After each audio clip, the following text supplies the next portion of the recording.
నిందింపబడిన పౌలు గారు అని టైటిల్ ఇచ్చుకున్నాం. యూదులచే నిందించబడిన పౌలు గారు.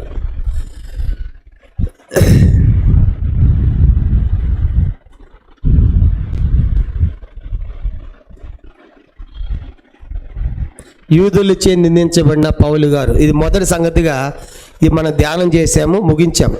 రెండవది 24వ అధ్యాయం 10వ వచనం నుండి రెండో సంగతి మనం చూస్తాము. ఇది కూడా మనము ముగించాము. 10వ వచనం నుండి 21వ వచనం వరకు ఈ రెండవ ధ్యానంలోనే, రెండో భాగంలోనే మన ధ్యానం ఉంది. కనుక 10 నుంచి 21 వచనాల్లో రెండో సంగతి తన వాదనను వినిపించిన పౌలు గారు. తన వాదనను వినిపించిన పౌలు గారు. ఇది రెండో సంగతి. కాబట్టి మొదటి 9 వచనాల్లో ఏం జరిగింది అని చూసినప్పుడు, మొదటి 9 వచనాలు గత వారం మనం చూసాం. 5లో పౌలు గారిని తీసుకొని పోయి 23వ అధ్యాయం చివరికి పౌలు గారిని కైసరుకి చేర్చారు. కైసరు చేర్చినటువంటి 5 రోజులకి యెరూషలేము నుండి ఒక బృందము వచ్చిందని చెప్పుకున్నాం. ఆ బృందములో మొత్తం ఎంతమంది ఉన్నారని చెప్పుకున్నాము. ముఖ్యంగా మనకి ఆ బృందంలో 3 కనపడుతున్నారు. కనుక గత వారం చెప్పాము ఇది. కనుక ఆ బృందంలో మనకి ఎంతమంది కనపడుతున్నారు? 3 ప్రధానమైన వ్యక్తులు. దీంట్లో యూదులకు చిందించబడిన పౌలు గారి విషయంలో మొదటి 9 వచ్చిన ఆ సంగతి నేను జ్ఞాపకం చేస్తా ఉన్నాను. ఒక 5 నిమిషాలు చెప్పేసి మనం ముందుకు వెళ్తాం. ఇది గత వారం చెప్పింది. 24వ అధ్యాయం మొదటి వచనం వచ్చేటప్పటికి 23వ అధ్యాయం చివరి వచనానికి పౌలు గారు ఎక్కడున్నాడు? కైసరేలో ఉన్నాడు. ఎక్కడున్నాడు చెప్పండి? కైసరే. ఇప్పుడు కైసర్ చేరిన తర్వాత 5 రోజుల తర్వాత యెరూషలేము నుండి కైసరుకు వస్తున్నారు ఒక బృందం. ఆ బృందంలో 3 ఉన్నారని చెప్పాం. మొదటిది అననీయ, రెండవ వ్యక్తి యోధా మత పెద్దలు, మూడవది న్యాయవాది. కనుక తెట్టులైనటువంటి న్యాయవాది. ఈ 3 గురించి కూడా మనం ధ్యానం చేశాం. ఈ అననీయ గురించి ఏమని చెప్పుకున్నాము? సత్యాలోచన లేని, సత్యం గురించిన ఆలోచన లేని యాజకుల్లాగా మనం చూసాం. ఎందుకంటే అతనికి ధర్మశాస్త్రం ఎన్నో సంగతి తెలియాలి, కానీ తెలియకుండానే 23వ అధ్యాయంలో కొట్టమన్నాడు. ఇప్పుడు 24వ అధ్యాయం వచ్చినప్పటికీ చంపడానికి వచ్చాడంటే ఇతని అవగాహన ఏమాత్రం కూడా ఇతనికి లేదు అనే సంగతి. అలాగే దేవుని సేవకులు కూడా అట్లా ఉండకూడదు అనే విషయం మనం దాంట్లో నేర్చుకున్నాం. తర్వాత యోధా మత పెద్దల గురించి ఏమని చూసుకున్నా. రెండో సంగతి ఎవరంటే న్యాయవాది. రెండో వ్యక్తి ఎవరు చెప్పండి? తెట్టులంటే న్యాయవాది. ఇతను కూడా తప్పుడు మొగస్తుతి చేశాడు. ఇతను చేసినటువంటి 2 సంగతులు మనం చూస్తాం. ఒకటి, తప్పుడు మొగస్తుతి చేశాడు. రాజధాని పరిపాలన ద్వారా ప్రజలంతో క్షేమంగా ఉన్నారని చెప్పేసి మహాఘనంతో ఉంచిన ఫేలిక్స్ అని చెప్పేసి పొగడటం ప్రారంభించాడు. తప్పుడు మొగస్తుతి అంటే అసలు వాస్తవానికి ఈ ఫేలిక్స్ పరిపాలన ఎవరికి కూడా ఇష్టం లేదని చెప్పుకున్నాం. ఎందుకు? అతడు ఒక దాసుని కుటుంబం నుండి గవర్నర్ అయ్యాడు కాబట్టి ఎవరికి ఇష్టం లేదు. తన ఇష్టానుసారంగా పరిపాలించాడు కాబట్టి యూదులు ఎవరు ఆయన్ని అంగీకరించలేదు. అయినప్పటికీ కూడా అతను ఏం చేస్తున్నాడు? పొగుడుతూ ఉన్నాడు, తప్పుడు మొక్కసు చేశాడు. అందుకే గ్రంథంలో మనం చదువుకున్నాం. ఏలు ఏమన్నాడు? నేను గనక మొక్కసు చేస్తే సర్వశక్తుడు నన్ను నాశనము చేయను అన్నాడు. కాబట్టి మనం తప్పుడు మొక్కసు చేయకూడదు, ఇతన్ని పొగడకూడదనే విషయం మనం చూసాం. తర్వాత రెండవది, ఆ తెత్తులైనటువంటి న్యాయాధిపతి మొత్తము పౌలు గారి మీద 3 నేరారోపణలు చేశాడు. ఒకటేమో మొక్కసు చేశాడు, రెండవ సంగతి ఏంది? తప్పుడు నేరారోపణ అని చూసాం. కనుక వచ్చేసి తప్పుడు ముఖస్తుతి. మొదటిది తప్పుడు ముఖస్తుతి ఎవరు చేసింది? న్యాయవాది. రెండవది తప్పుడు ఆరోపణలు. చెప్పండి, రెండవది ఏంటంట? తప్పుడు ఆరోపణ. ఏం ఆరోపణలు చేశాడు? దీంట్లో 3 చూసాం. మొదటిది ఏంటి? దీంట్లో రాజద్రోహం. మొదటిది ఏంటి? రాజద్రోహం. రెండవది ఏంటి? మత విద్రోహం. రెండవది ఏంటి? మత విద్రోహం. మూడవది ఏంటి? ఆలయ అపవిత్రత. ఈ 3 చేశాడు. కాబట్టి ఇప్పుడు తెత్తులనే న్యాయవాది గురించి ఏమని చూసాం గత వారం మనము? ఇతడు తప్పుడు మొగస్తుతి చేసిన వాడు. రెండవదిగా పౌలు గారి మీద తప్పుడు ఆరోపణలు తీసుకొచ్చాడు. ఒకటి రాజద్రోహం అని చెప్పాడు. రాజద్రోహం కేసు చెప్తున్నాడు, పై చేయమంటున్నాడు. రెండవదిగా ఇతడు మతానికి సంబంధించి మతానికి సంబంధించి యోధా మతాన్ని డౌన్ చేస్తున్నాడు, క్రైస్తవ్యాన్ని గొప్ప చేస్తున్నాడు అనేటువంటి 2వ ఎలిగేషన్ తీసుకొచ్చాడు. మూడవది ఏంటి? ఆలయమును అపవిత్రపరిచాడని చెప్పాడు. కనుక ఇది తెత్తుల యొక్క తెత్తులైనటువంటి న్యాయాధిపతి చేసినటువంటి అతని సంగతి గురించి మనం చూసాం. ఇది కూడా గత వారం అయిపోయింది. తర్వాత మూడవ గుంపు ఎవరున్నారని చెప్పుకున్నాం. చెప్పండి, మూడవ గుంపు ఎవరు? మత పెద్దలు. చెప్పండి, యోధా మత పెద్దలు. వాళ్ళు ఏం చేశారు? ఇప్పుడు అన్య చెప్పిన దానికి, తర్వాత ఇప్పుడు ఈ తెత్తులని న్యాయవాది చెప్పిన దానికి ఇది నిజమే అని చెప్పేసి సపోర్ట్ చేస్తూ ఉన్నారు. కనుక ఒక న్యాయము ధర్మము లేని పెద్దలుగా మనకు వాళ్ళు కనపడుతున్నారు. కాబట్టి పెద్దలు అనేవాళ్ళు ఆలోచించాలి. కనుక పెద్దలు అనేవాళ్ళు ఏది న్యాయమో, ఏది ధర్మమో, ఏది సత్యమో ఆలోచించాలి. పెద్దలు అనేవాళ్ళు తప్పులు దిద్దేవాళ్ళుగా ఉండాలి, సరి చేసేవాళ్ళు ఉండాలి. అందుకే బాగుగా పాలన చేయి పెద్దలను సన్మానించండి అంటాడు. కాబట్టి సంఘం పెద్దలు బాగుంటే సంఘము బాగుంటుందనే విషయాన్ని మనం జ్ఞాపకం చేసుకున్నాం. కాబట్టి యోధా మత పెద్దల గురించి ఏమని నేర్చుకున్నామంటే వీళ్ళకు ఆలోచన లేని పెద్దలు. చెప్పండి, ఎవరంటే వీళ్ళు ఆలోచన లేని పెద్దలుగా మనకి ఈ మూడు గుంపుల వరకు మనం చూసాం. ఇది మొదటి సంగతి. ఇప్పుడు రెండో సంగతి, వాళ్ళు చెప్పాల్సింది చెప్పారు. వచ్చారు, ఎరుషలేములో వచ్చారు, అన్య చెప్పాడు, తెత్తులు న్యాయవాది చెప్పాడు, నెక్స్ట్ పెద్దలు కూడా చెప్పారు. కనుక వాళ్ళ వాదన వాళ్ళు ఆ సైడ్ నుంచి వినిపించారు. నెక్స్ట్ ఏం చేస్తాడు పౌలు గారు? 10వ వచనం 21వ వచనం వరకు ఇప్పుడు పౌలు గారు తన వాదనను ప్రారంభిస్తూ ఉన్నాడు. కనుక పౌలు గారు ఇప్పుడు తన వాదనను ప్రారంభిస్తూ ఉన్నాడు. ఈ 10వ వచనం నుంచి 24వ వచనం వరకు దీంట్లో పౌలు గారు చాలా ప్రాముఖ్యమైన సంగతులు పౌలు గారు చేశాడు. దీన్ని మనము ఈ పోర్షన్ మొత్తము 4 భాగాలుగా విభజిస్తాం. కనుక ఈ 10వ అధ్యాయము 24వ అధ్యాయం 10 నుంచి 21 వచ్చినటువంటి పోర్షన్ని 4 పార్ట్స్గా మనం డివైడ్ చేద్దాం. మొదటిది 24వ అధ్యాయము 10వ వచనం, దీంట్లో ఒక మొదటి సంగతి. రెండవది 24వ అధ్యాయం 11వ వచనం నుండి రెండవ సంగతి రాసుకుందాం. 13వ వచనం వరకు ఇది రెండవ సంగతిగా ఈ పోర్షన్ మనం డివైడ్ చేస్తాం. మూడవది 24వ అధ్యాయం 14వ వచనం నుండి 16వ వచనం వరకు మూడవ సంగతిగా మనం రాసుకుందాం. నాలుగవది 24వ అధ్యాయము 17వ వచనం నుండి 21వ వచనం వరకు నాలుగవ సంగతిగా.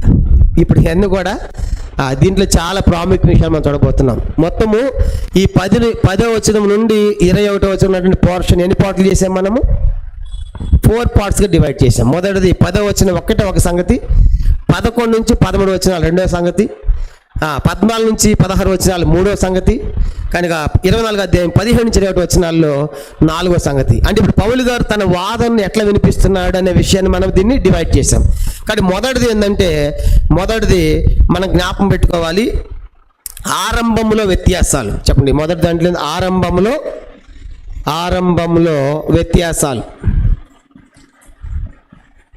ఆరంభంలో వ్యత్యాసాలు ఇది మొదటి సంగతిగా మనం చూస్తాం.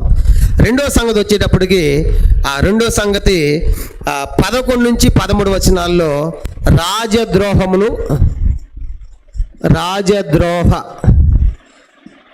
కేసును పౌలు గారు ఖండించుట. మూడో భాగం వచ్చేటప్పటికి 24 నుంచి 16 వచనాల్లో మత విద్రోహమును ఖండించుట. మత విద్రోహ ఆరోపణను ఖండించుట. ఇదేమో రాజద్రోహ ఆరోపణ, వాళ్ళు మోపారు కదా, ఆరోపణను ఖండించుట. తర్వాత 4వ భాగం వచ్చేటప్పటికి 4వ సంగతి ఏమని రాసుకోవాలంటే జ్ఞాపకం పెట్టుకుంటాం. 4వ సంగతి ఆఖరిది. 4 భాగాలు చేసుకున్నాం కదా. 4వది ఏంటంటే ఆరోపణలలో బలహీనతలు ఎత్తి చూపుట. ఆరోపణలలో బలహీనతలు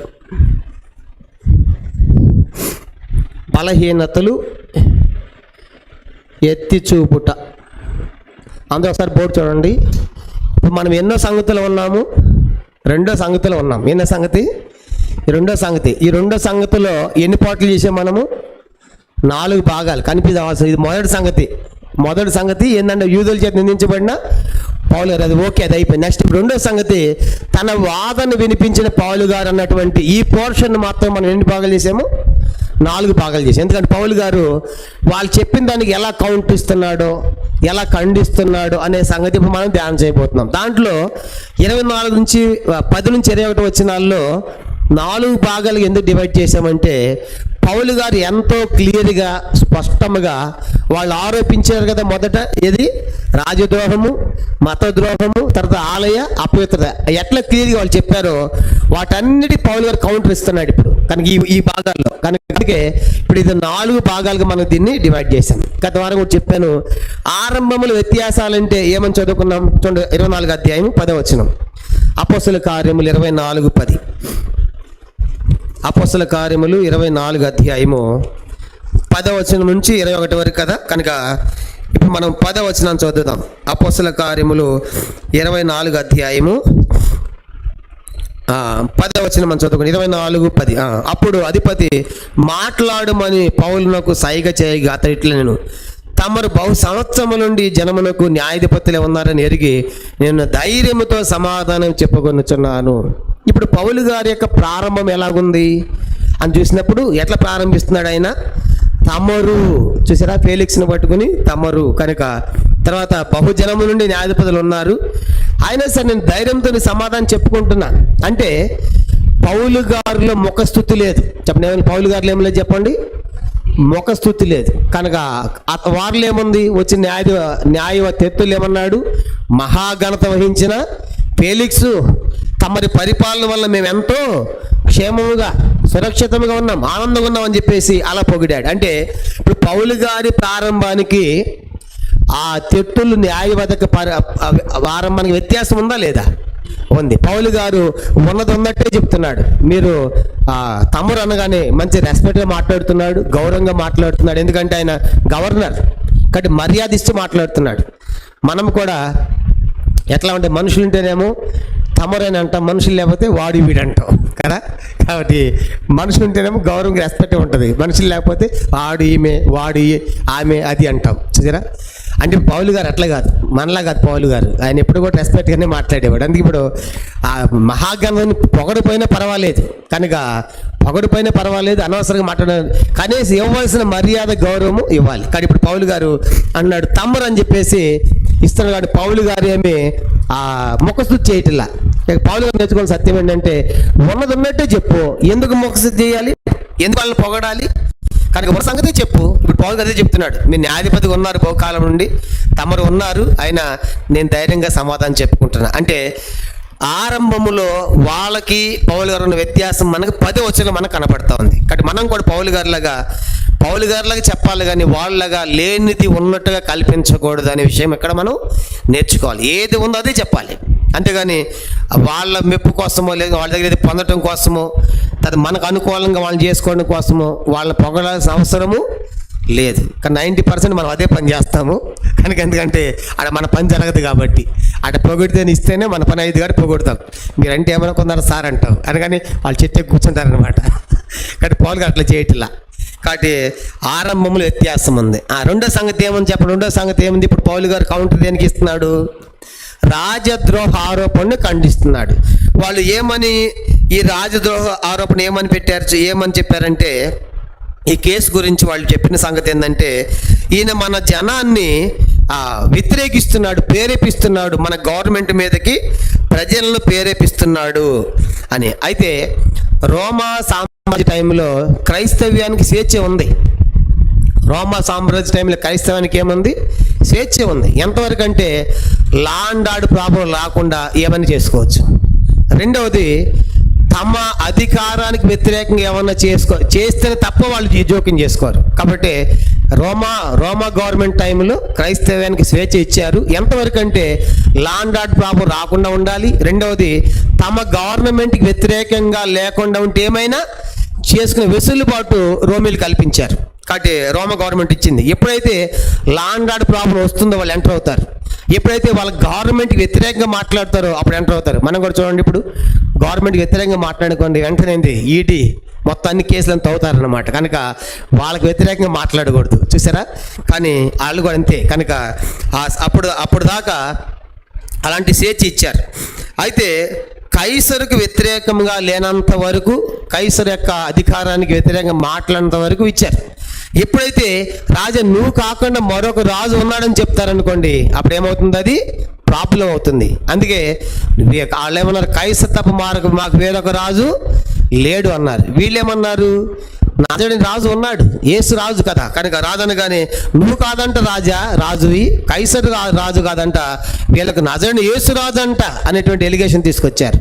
అప్పుడు రాజుకి ఎట్లా ఉంటుంది, కైసరికి ఎట్లా ఉంటుంది, నేను తప్ప రాజు ఎవడో చూసారా. అంటే ఇది ఎంత పెద్ద కేసు అంటే రాజద్రోహం కేసు. రాజు ఉప్పు తిని రాజుగారికి ఎసరు పెట్టేవాడిని ఏం చేస్తాడు, ఇక వాడు మరణ శిక్షే. చూసారా, రాజద్రోహము, దేశద్రోహం కేసులు అవి చిన్న కేసులు కాదు, దానికి విడుదల ఉండదు వాటికి, ఇక మరణమే.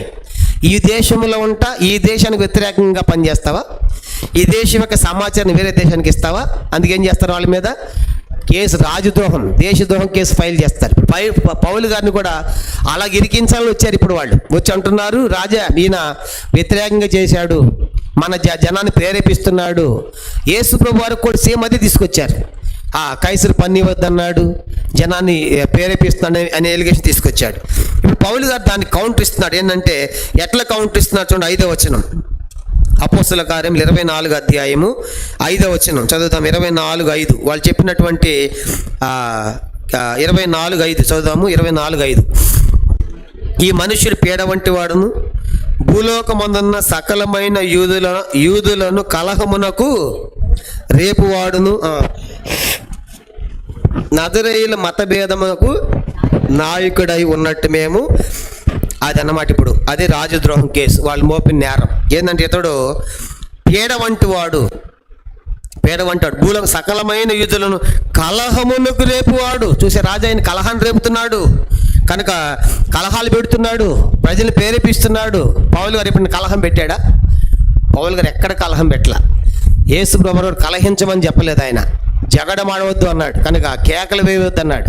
కనుక ఇది ఒట్టి కేసు అన్నమాట, ఏమీ లేకుండా అని చెప్పడం. కాబట్టి రాజే ఇప్పుడు వాళ్ళు చెప్పిన ఫిర్యాదు ఏంటంటే మోపిన నేరము, ఇతడు యూదులను కలహమునకు రేపుతున్నాడు అని చెప్తున్నాడు. కాబట్టి ఇప్పుడు నిజంగా పౌలు గారు ఇప్పుడు కలహానికి రేపడానికి అసలు పౌలు గారు యెరూషలేములో ఎంతకాలం ఉన్నాడు?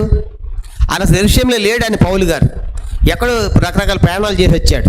అందుకే ఇప్పుడు పౌలు గారు ఎట్లా కౌంటర్ ఇస్తున్నా అంటే, రాజా నేను కలహానికి రేపాలంటే ఎప్పుడు కలహాన్ని రేపుతాను? వాళ్ళ మధ్య ఎక్కువ కాలం ఉన్నప్పుడు, వాళ్ళందరూ నాకు పరిచయం అయ్యి, కనుక ఇప్పుడు చూడండి మన కొంత ప్రాంతానికి వెళ్ళి 10 సంవత్సరాలు అయిందనుకోండి, అందరూ ఏమవుతారు, మనకి హాయ్ బాయ్ అంటే అందరూ పరిచయం అయిపోతారు. ఆ కాలనీ అంతా కొత్తగా వెళ్ళిపోతే నీకెవరు పరిచయం అవుతారు 10 రోజులకి? పౌలు గారు ఇప్పుడు అదే కౌంటర్ వేస్తున్నాడు. రాజా నేను యెరూషలేము అసలు లేను, యెరూషలేము వచ్చి నేను 12 రోజులే, 7 రోజులే. ఎన్ని రోజులంట? 7 రోజులు నాకు ఎవరు పరిచయం, ఎట్ట గుమ్మిగూడుస్తాను? ఎట్ట కౌంటర్ చూడండి ఏమంటున్నాడు ఆయన. 24వ అధ్యాయము 11, 12 వచనాలు. ఆ కలహం రేపాడు అన్నప్పుడు దాని కౌంటర్ ఎట్టేస్తున్నా అంటే 11, 12 వచనాలు. 11 చదువుతాం.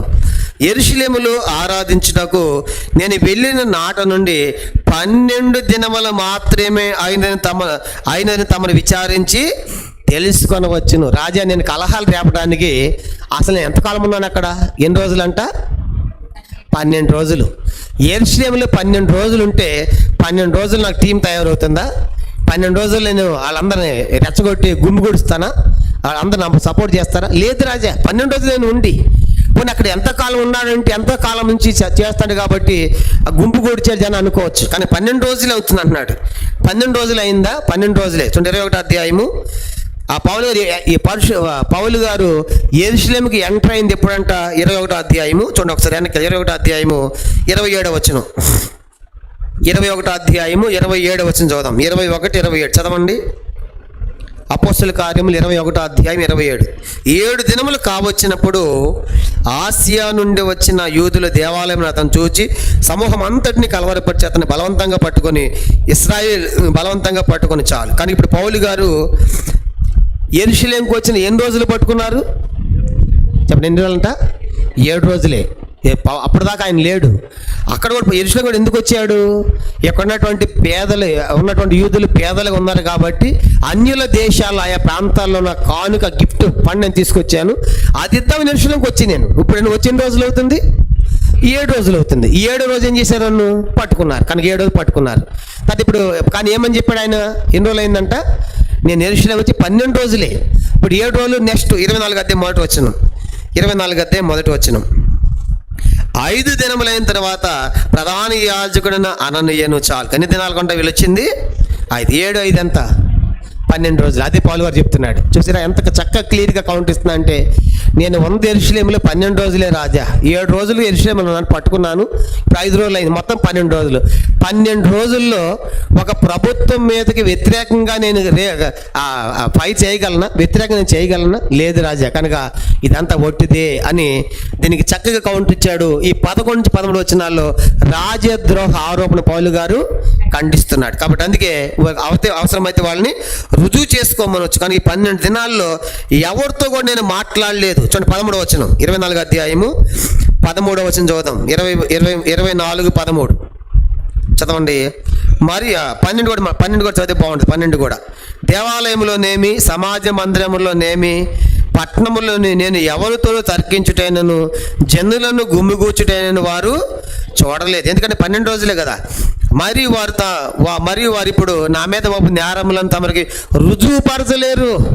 రాజు అవసరంతో కమిటీ వేసి పౌలు గారు ఎన్ని రోజులు ఉన్నారు అని డేటా తీస్తే ఎన్ని రోజులు వస్తుంది? 7 రోజులే. కనుక 5 కలిపి 12 రోజులే. కాబట్టి వీళ్ళు రుజువుపరచలేరు, పూర్తి కౌంటర్ ఇచ్చేసాడు. ఇప్పుడు వాళ్ళు మళ్ళీ మాట్లాడక అవకాశం లేదు, ఎందుకంటే రికార్డు ఉంది కదా. కాబట్టి వచ్చి 7 రోజులే కదా, 5, 12 పౌలు 2 రోజులు చెప్పారు. కాబట్టి ఈ 12 రోజుల్లో నేను ఎవరితో మాట్లాడలేదు, ఎవరిని గుమ్మిగూర్చలేదు, ఎవరితో తర్కించలేదు. దేవాలయంలో కానీ సమాజ మందిరంలో నేను ఒకసారి పట్టుకొచ్చారు, అట్లే చేరసలు పెట్టేశారు, కానీ నేను ఎవరితో మాట్లాడాను.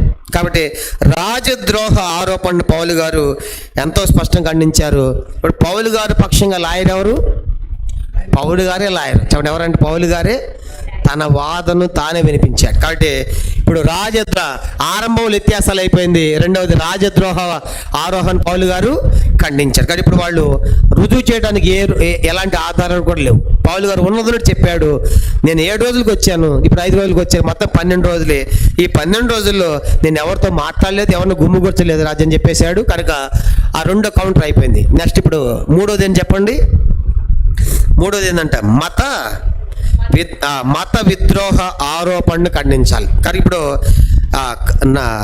ఈ యోధా మతాన్ని డౌన్ చేస్తున్నాడు, క్రైస్తవ్యాన్ని గొప్ప చేస్తున్నాడు అని తీసుకొచ్చాడు. 3వది చూడండి, 24వ అధ్యాయము 14 నుంచి 16 వచనాలు చూడండి. 24వ అధ్యాయము ఇది పౌలు గారి ఖండిస్తున్న 3వ సంగతి మనం చూస్తాం. కనుక రాజద్రోహాన్ని ఖండించాడు. ఇప్పుడు మనం చూసామంటే మత విద్రోహాన్ని ఖండిస్తున్నాడు. 24వ అధ్యాయము వాళ్ళు చెప్పిన మోపిన నేరం ఏంటి? మొట్టమొదటి 5వ వచనం 24:5 వాళ్ళు మోపిన నేరం ఏంటి? 24:5 చూడండి. ఈ మనుషుడు పేడ వంటి వాడును, భూలోకమందున సకలమైన యూదుల కలహమును రేపువాడును. తర్వాత నజరేయుల మతభేదములకు నాయకుడే ఉన్నట్టు మేము కనుగొంటాము. కనుక నజరేయుల మతభేదం ఏంటి? చెప్పండి. నజరేయుల మతం అంటే క్రైస్తవ్యం. చెప్పండి, నజరేయుల మతభేదం అంటే అని చెప్పండి, క్రైస్తవ్యం. కనుక యేసు ప్రభు వారికి ఏమని పేరు? నజరేయుడైన యేసు. ఎందుకంటే యేసులు చాలామంది ఉన్నారు బైబిల్లో. కాబట్టి బర్యేసు అనేటువంటి వ్యక్తి, ఇలా చాలా పేర్లు ఉన్నాయి యేసు అనే పేరు. కనుక ఈ యేసు ఎవరు? నజరేయుడైన యేసు. అంటే నజరేయుడైన యేసు అనేదాన్ని ఒక మతంగా అనుకుంటున్నారు. అందుకేమని పేరు పెట్టేదానికి నజరేయుల మతభేదం అన్నాడు. చెప్పండి, క్రైస్తవ్యానికి ఏమని పిలుస్తున్నారు వాళ్ళు? క్రైస్తవ్యాన్ని నజరేయుల మతభేదం, అదే మత విద్రోహాన్ని రేపుతున్నారు. ఈ కేసు పెట్టారు. కాబట్టి ఇతడు నజరేయుల మతాన్ని పైకి తీసుకొస్తున్నాడు, దానికి నాయకుడిగా ఉన్నాడు అని మేము చూసామన్నాడు. ఇప్పుడు పౌలు గారు దీన్ని కౌంటర్ చేయాలి. ఏమని? అసలు ఆ నజరేయుల మతం అంటే ఏంటి? ఆ నజరేయుల మతము అసలు దాని గురించి వీళ్ళేమనుకుంటున్నారు, నేనేమనుకుంటున్నాను. ఇప్పుడు దాని గురించి ఏమని చెప్తున్నాడు చూడండి, 14-15 వచనాలు. ఇప్పుడు దానికి కౌంటర్ చెప్తున్నాడు. ఇది నజరేయుల మతం అంటే దానికి ఎట్లా కౌంటర్ ఇస్తున్నాడు? 14-15 వచనాలు అందరం కలిసి 24వ అధ్యాయము 14-15. ధర్మశాస్త్రమందును ప్రవక్తల గ్రంథములందును రాయబడినవన్నీ నమ్మి నీతిమంతులకు అనీతిమంతులకును పునరుత్థానము కలుగబోచునని వీరు నిరీక్షించున్నట్టు నేను కూడా దేవుని యందు నిరీక్షణ ఉంచి వారు మతభేదమని పేరు పెట్టు ఈ మార్గము చొప్పున నా పితరుల దేవుని నేను సేవించున్నానని తమరెదుట ఒప్పుకొనుచున్నాను. కానీ ఇప్పుడు పౌలు గారు ఏమంటున్నా అంటే, రాజా ధర్మశాస్త్రాన్ని నేను నమ్మేవాడిని. ధర్మశాస్త్రాన్ని నేను దానిలో రాయబడిన ప్రకారము నేను నమ్ముతున్నాను. నేను నమ్మడమే, వాళ్ళు కూడా నమ్ముతున్నారు. ఎవరు నమ్ముతున్నారు? యూదులు. చెప్పండి, ఎవరు? ఏ ధర్మశాస్త్రం దాన్ని నేను నమ్ముతున్నా, వాళ్ళు నమ్ముతున్నారు. కనుక వాళ్ళు నమ్మే ధర్మశాస్త్రం నేను కూడా నమ్ముతున్నాను, వాళ్ళు నమ్ముతున్నారు. వాళ్ళకి నిరీక్షణ ఉంది, నాకు కూడా నిరీక్షణ. ధర్మశాస్త్రం ఒకటే, నిరీక్షణ ఒకటే. కానీ వాళ్ళు ఏమని పేరు పెట్టారంటే దీనికి ఏమని పేరు పెట్టారంట? ఇంకో మాట చెప్పాడు, పునరుత్థానము కలుగబోతుందని నిరీక్షించున్నారు. పునరుత్థానం ఉందని వాళ్ళకి తెలుసు. పరిసయ్యులు ఏమని నమ్ముతారు? పునరుత్థానము ఉంది. కానీ ఇప్పుడు పౌలు గారు చూడండి ఎట్ కౌంటర్ వేస్తున్నాడు. ధర్మశాస్త్రం ఓకే, వాళ్ళకి నాకు ఇద్దరు సమానమే ధర్మశాస్త్రం. ఆ ధర్మశాస్త్ర ప్రకారం వాళ్ళకి నిరీక్షణ ఉంది, నాకు కూడా నిరీక్షణ ఉంది. ఆ ధర్మశాస్త్ర ప్రకారం పునరుత్థానం ఉందని వాళ్ళు నమ్ముతున్నారు, నేను కూడా నమ్ముతున్నాను. కాబట్టి ఇంకా చెప్తున్నాడు, వారు మతభేదమని పెట్టు ఈ మార్గము చొప్పున. కానీ ఇప్పుడు వాళ్ళు ఏమంటున్నారంటే నేను నమ్మిన దాన్ని మతము అంటున్నారు, నేనేమంటున్నానంటే మార్గము అంటున్నా. చూసి పౌలు గారు ఎంత క్లియర్ కౌంటర్ వేశాడు. కాబట్టి రాజా ధర్మశాస్త్రం ఒకటే, వాళ్ళు నమ్మేది నేను నమ్మేది ఒకే ధర్మశాస్త్రం. కనుక ఉన్న నిరీక్షణ ధర్మశాస్త్రం ఒకటే, నిరీక్షణ ఒకటే, పునరుత్థానం కూడా సేమే. కానీ వాళ్ళు ఏమంటున్నారంటే నేను నమ్మిన దాన్ని మతం అన్నారు, నేనంటున్నాను ఈ మార్గములని ఆ దేవుణ్ణి సేవిస్తున్నాను. కాబట్టి ఇప్పుడు పౌలు గారు ఎంత స్పష్టంగా మత విద్రోహాన్ని కూడా ఖండించేశాడు. కాబట్టి ఇక్కడ పెద్ద కలహం రేపింది ఏమీ లేదు. ఆ ధర్మశాస్త్ర ప్రకారం వాళ్ళేది నమ్ముతున్నారు, నేనైతే నమ్ముతున్నాను. వాళ్ళకే నిరీక్షణ ఉంది, నాకు అదే నిరీక్షణ ఉంది. వాళ్ళకే పునరుత్థానం, నాకు అదే పునరుత్థానం ఉంది. కానీ వాళ్ళు ఏమని పేరు పెడుతున్నారు? దీనికి నాజరేయుల మతం అని పేరు పెడుతున్నాడు. రాజా నేనంటున్నాను ఇది మతం కాదు, చెప్పండి ఏమన్నాడు? మార్గం. కనుక ఈ మార్గంలో నేను ఆ దేవుని సేవిస్తున్నాను అని చెప్పి దానికి చక్కగా దాన్ని కూడా కౌంట్ ఇచ్చేసారు. కాబట్టి ఇప్పుడు ఆ రీతిగా 16వ వచనం ఏమన్నాడు చూడండి. 16వ వచనం, ఈ విధమున నేను దేవుని ఎడలను మనుషులెడలను నా మనస్సాక్షి నిర్దోషము అయిన ఉన్నట్లు ఎల్లప్పుడు అభ్యాసము చేసుకొనుచున్నాను. కాబట్టి మీరు గుర్తించాలి. కాబట్టి వాళ్ళు మతం అని పేరు పెట్టారు, కానీ నేనేమో మార్గం ఉంటుంది. సేమ్ ఒకటే, ధర్మశాస్త్రం ఒకటే, నిరీక్షణ ఒకటే, పునరుత్థానం ఒకటే. కానీ వాళ్ళే మతం అంటున్నారు, నేనే మార్గం అంటున్నా. కానీ మతములో ఉంటే ఏముంటుంది? మతములో ఉంటే చాలా ఉంటాయి. మతములో ఉంటే ఒకటి పౌలు మతములో ఉన్నాడు. గలతీ పత్రిక అది చూడండి, గలతీ పత్రిక 1వ అధ్యాయం. మతములో ఉన్నప్పుడు పారంపర్యాచారంలో చాలా ఆసక్తి నాకుంది. కానీ దాంట్లో నేను బయటకు వచ్చా. గలతీ పత్రిక 1వ అధ్యాయం 13-14 వచనాలు. గలతీ పత్రిక 1వ అధ్యాయము 13-14 వచనాలు. గలతీ పత్రిక 1వ అధ్యాయం 13-14. పూర్వమందు యోధ మతస్థుడై ఉన్నప్పుడు నేను దేవుని సంఘమును అపరిమితము హింసించి నాశనము చేయొచ్చు. 14, నా పితల పారంపర్యాచారమందు విశేషాసక్తి గలవాడినై నా స్వజాతీయుల్లోను నా సమాన వయస్కులను అనేకుల కంటే యూదుల మతములో ఆధిక్యత నొందితనని నా నడవల గురించి మీరు వింటిరి. కాబట్టి పౌలు అంటాడు 13లో, నేను యోధ మతస్థుడై ఉన్నప్పుడు, నేను ఒక మతం అనుకున్నా, నేను కూడా ఆ మతములో ఉన్నా. మతములో ఉన్నప్పుడు పారంపర్యాచారాలు ఎన్నో ఉన్నాయి.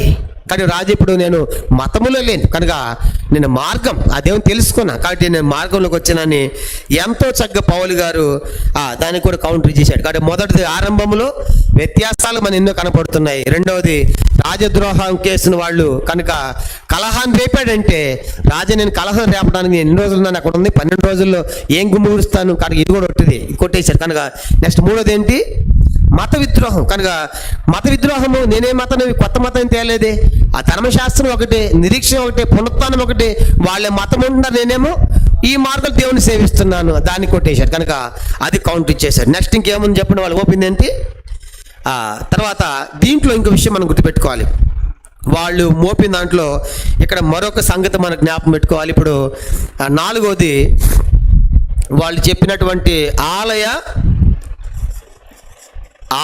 అపవిత్రత. ఏంటంటే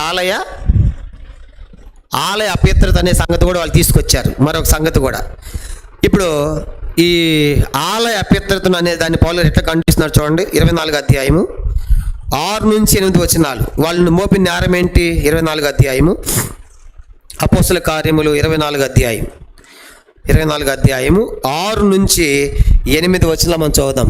6-8 వచనాలు.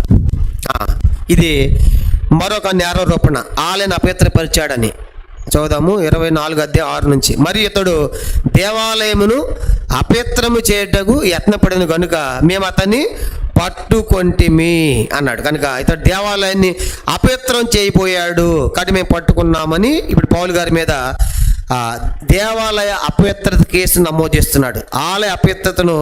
ఆలయని అపవిత్రపరిచాడని చెప్పేసి వాళ్ళు నేరం మోపారు. ఆలయను అపవిత్రం చేయబోయాడు. మరి ఇప్పుడు దీన్ని కౌంటర్ చేయాలి పౌలు గారు ఇప్పుడు దీనికి వివరణించుకోవాలి. ఏమని ఇస్తున్నాడు వివరణ? 21వ అధ్యాయము 29వ వచనం చూడండి. 21వ అధ్యాయము నేను దేవాలయంలోకి వెళ్ళి అపవిత్రం చేశానని చెప్పారు కదా వాళ్ళు. అయితే అసలు ఆ దేవాలయంలో ఏం జరిగింది? 21వ అధ్యాయము 29వ వచనం, 21-29. ఏలైనగా ఎఫెసీయుడైన త్రోఫీమును అతనితో కూడా పట్టణములో అంతకు ముందు వారు చూచి ఉన్నందున పౌలు దేవాలయంలోనికి అతను తీసుకువచ్చినని ఊహించారు. కనుక ఇది ఆలయాన్ని అపవిత్రపరుస్తుందని ఊహించారు, కానీ పౌలు అపవిత్రం చేయలేదు. వాళ్ళు అట్లా ఊహించుకున్నారు. కనుక ఊహలు చాలా నష్టం అవుతాయి కొన్నిసార్లు. ఊహించకూడదు. కనుక ఊహల్లో మేడలు కట్టేస్తూ ఉంటాం. కానీ ఊహ అనేది చాలా ప్రమాదం. ఊహించి పౌలు అపవిత్రపడి ఊహించుకుని పౌలు మీద దాడికి వచ్చారు, కానీ పౌలు అపవిత్రం చేయలేదు. అంటే ఇప్పుడు 24వ అధ్యాయం ఏమని చెప్తున్నాడు? 24వ అధ్యాయం 17వ వచనం చూడండి. 17వ వచనం, నేను అక్కడ దేవాలయంకి వెళ్ళినప్పుడు ఊహించుకున్నారు నా మీద, కానీ ఏం జరిగింది అక్కడ? 24వ అధ్యాయము 17వ వచనం, అపోస్తలుల కార్యములు 24వ అధ్యాయము 17వ వచనం. అందరం కలిసి చదవండి. కొన్ని సంవత్సరాలైన తరువాత నేను నా స్వజనులకు దాన ద్రవ్యమును కానుకలను అప్పగించుటకు వచ్చేతిని. ఇది అసలు యెరూషలేముకి వచ్చిన కారణం ఏంటని చెప్తున్నాడు. యెరూషలేముకి ఎందుకు వచ్చానంటే, నేను కొన్ని సంవత్సరాలైన తర్వాత, నేను యెరూషలేముకి రాక ఎంతకాలం అయింది? యెరూషలేముకి రాక పౌలు గారు ఎంతకాలం అయింది? కొన్ని సంవత్సరాలు అయింది. వచ్చి ఎన్ని రోజులు ఉన్నాడు? 7 రోజులే ఉన్నాడు. కనుక చూశారు. కాబట్టి నేను కొన్ని సంవత్సరాల నుంచి రావడం లేదు. యెరూషలేముకి వచ్చి కొన్ని సంవత్సరాలు అయింది. కానీ ఇప్పుడు యెరూషలేము దేవాలయంకి వచ్చి కొన్ని సంవత్సరాలు అయింది. మరి ఇప్పుడు ఎందుకు వచ్చాను అంటే, నా స్వజనులు నేను గౌరవించేవాడిని, నా స్వజను యూదులను నేను ప్రేమించేవాడిని. పౌలు గారు ఎప్పుడు యూదులను వ్యతిరేకంగా ఉన్నా కూడా పౌలు గారు యూదుల నాశనం ఎప్పుడు కోరలా. ఇప్పుడు కోరాడా? ఏమన్నాడు పౌలు గారు? యూదులందరూ రక్షణ పొందల హృదయాభిలాషి.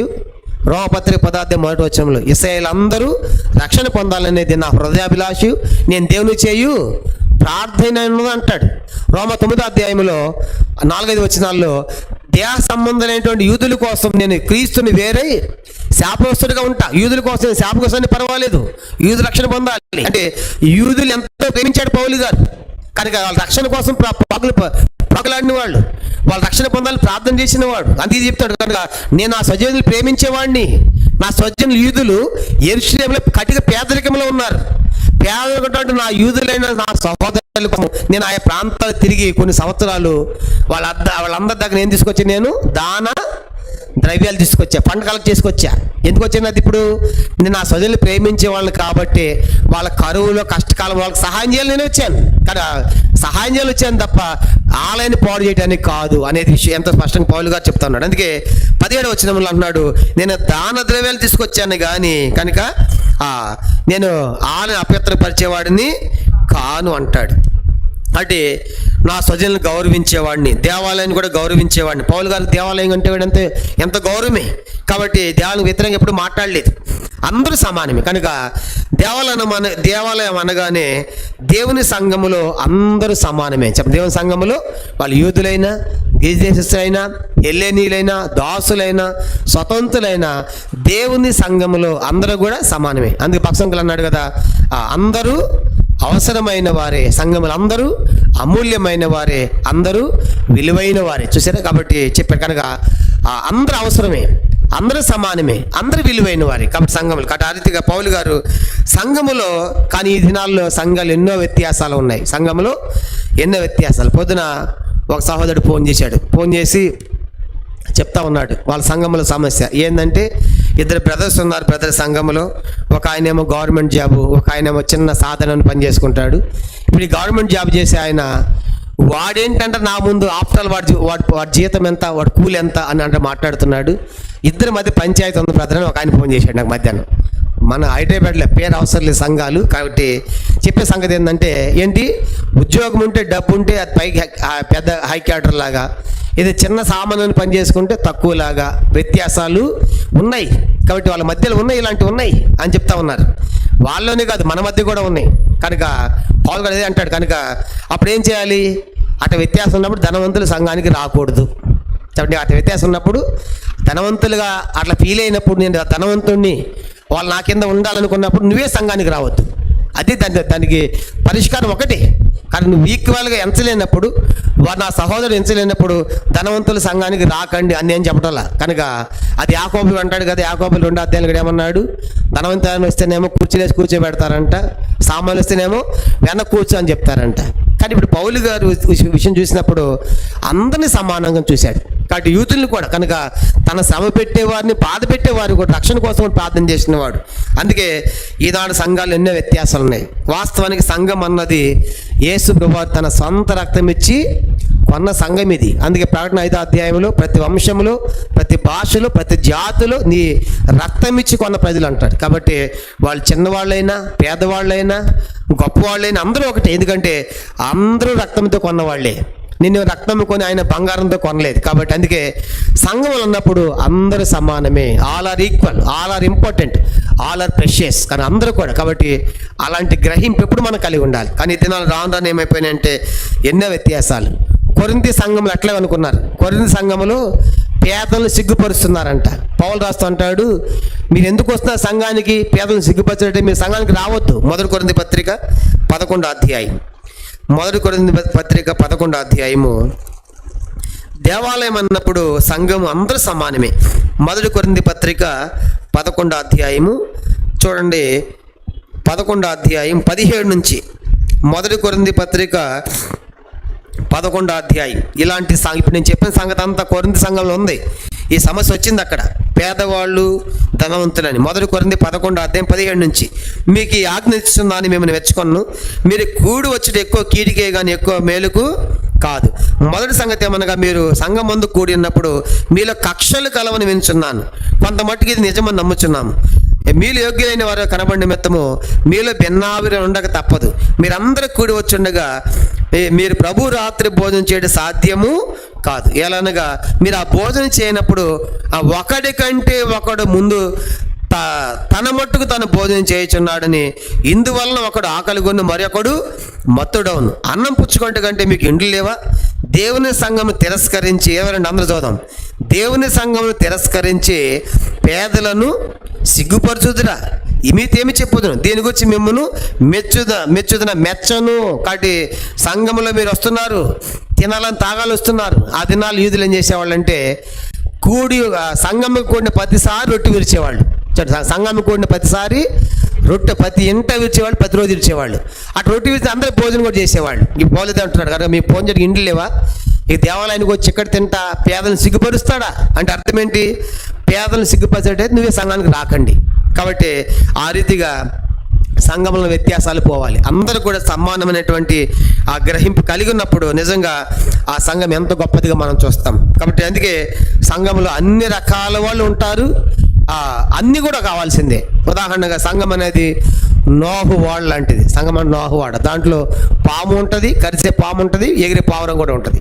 అది పాము అన్నది కరుస్తుంది, జాగ్రత్త. ఉండాల్సిందే వాడలో. దేవుడు చెప్పాడు కొంచెమని. అది పావురం ఆంచేది ఉండాల్సిందే. పావురం ఉండాలి, పాము ఉండాలి. కానీ మనం పాముల వల్లే, వివేకుల పావురం వల్లే నిష్కపటులుగా ఉండాలి. కాబట్టి ఆది పౌలు గారు ఇప్పుడు ఏం చేస్తారంటే ఆలయ అపవిత్రత కేసును కూడా ఖండించారు. ఇప్పుడు పౌలు గారు చెప్పిన ఈ ఖండించిన వాటి అన్నింటిలో కూడా ఇప్పుడు కేసు కొట్టివేయబడుతుంది. ఎందుకంటే పౌలు గారు చెప్పిన అన్ని క్లారిటీగా ఉన్నాయి, ఎంతో చక్కగా వాళ్ళు చెప్పిన దానికి ప్రతి దాన్ని కౌంటర్ ఇచ్చుకుంటూ వచ్చాడు. ఇప్పుడు ఏం జరుగుతుందంటే ఆరోపణల్లో బలహీనతలను ఎత్తు చూపుతా ఉన్నాడు. 24వ అధ్యాయం 13వ వచనం చూడండి.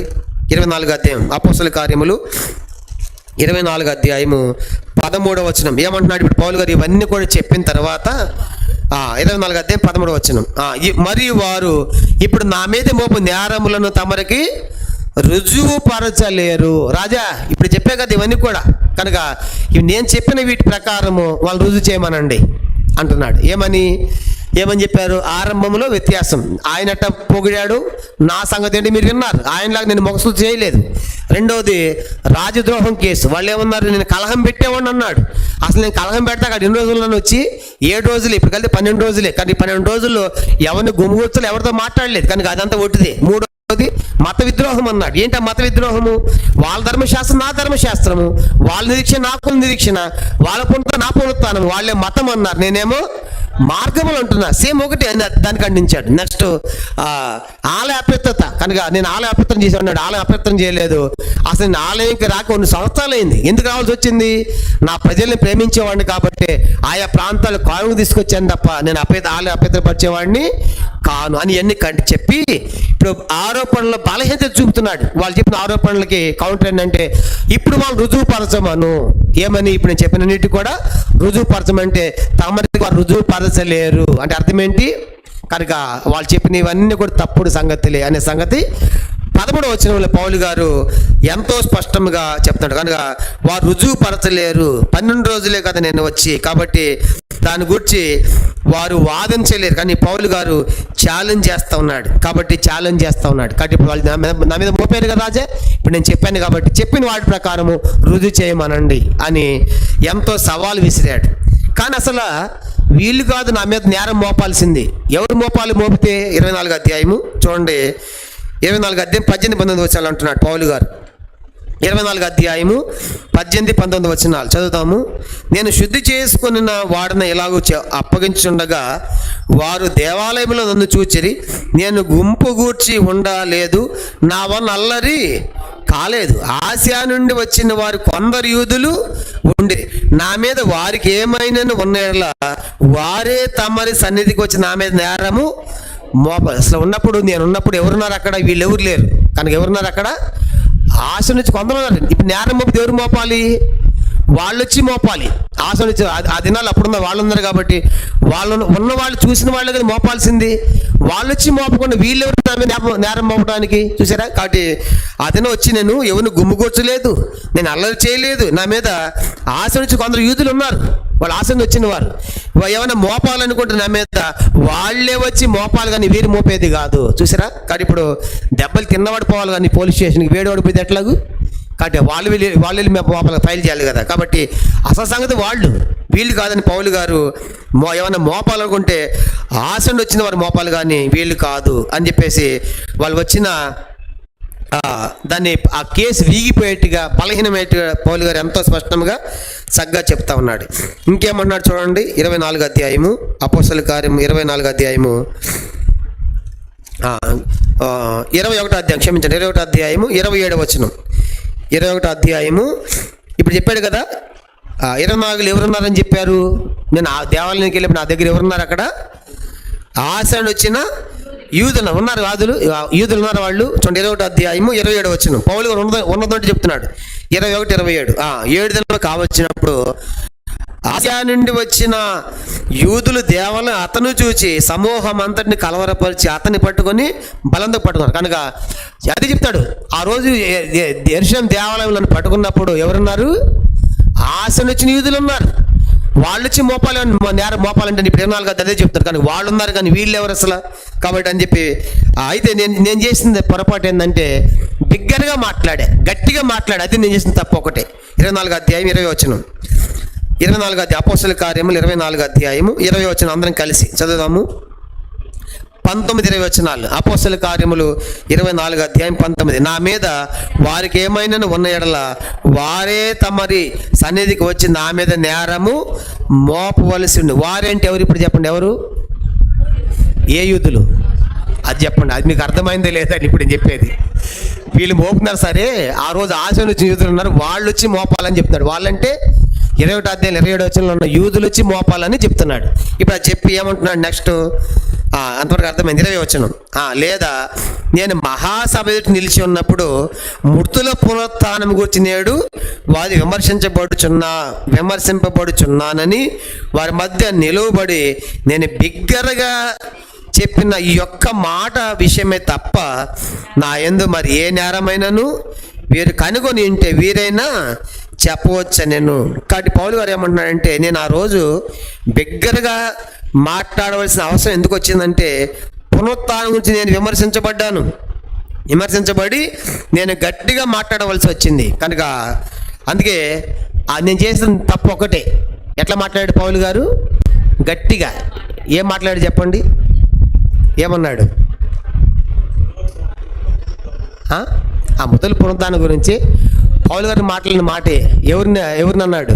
సున్నం కొట్టిన గోడ అన్నాడు 23 అధ్యాయం 1వ వచనంలో.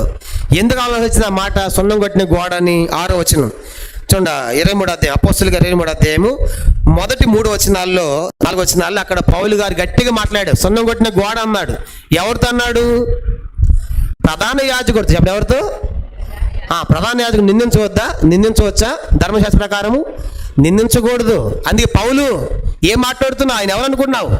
ప్రధాన యాజకుడు అనగానే వెంటనే పౌలు గారు, అయ్యా ఆయన ప్రధాన యాజకుడు నాకు తెలియదు అని సరి చేసుకున్నాడు. నేను ఒక్కటే చేసిన పొరపాటు, మాట్లాడింది ఒక్కటే.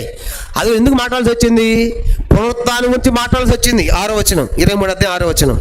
వారిలో ఒక భాగము సద్దుకయ్యును మరి ఒక భాగము పరిసయ్యులు ఉన్నట్టు పౌలు గ్రహించి, సహోదరులారా, నేను పరిసయ్యుల సంతతి వాడను, మనకున్న నిరీక్షణ గురించి మృతుల పునరుద్ధానం గురించి నేను విమర్శించబడుతున్న సభల బిగ్గరగా అట్లా ఎందుకు మాట్లాడాల్సి వచ్చిందంటే పునరుత్థానం గురించి మాత్రమే నేను గట్టిగా బిగ్గరగా మాట్లాడిన తప్ప ఈ ఒక్క నేరం తప్ప మిగతా నా మీద ఏ నేరాలు కూడా లేవు. కాబట్టి రాజద్రోహం ఒకటిది, మత విద్రోహం ఒకటిది, వాళ్ళ అపితది ఒకటిది. మరి నా మీద మోపాలంటే ఎవరు మోపాలి? అసలైతే అసలు యూదులు వీళ్ళు కాదు, వాళ్ళు రావాలి కనుక వాళ్ళు వచ్చి మోపాలి.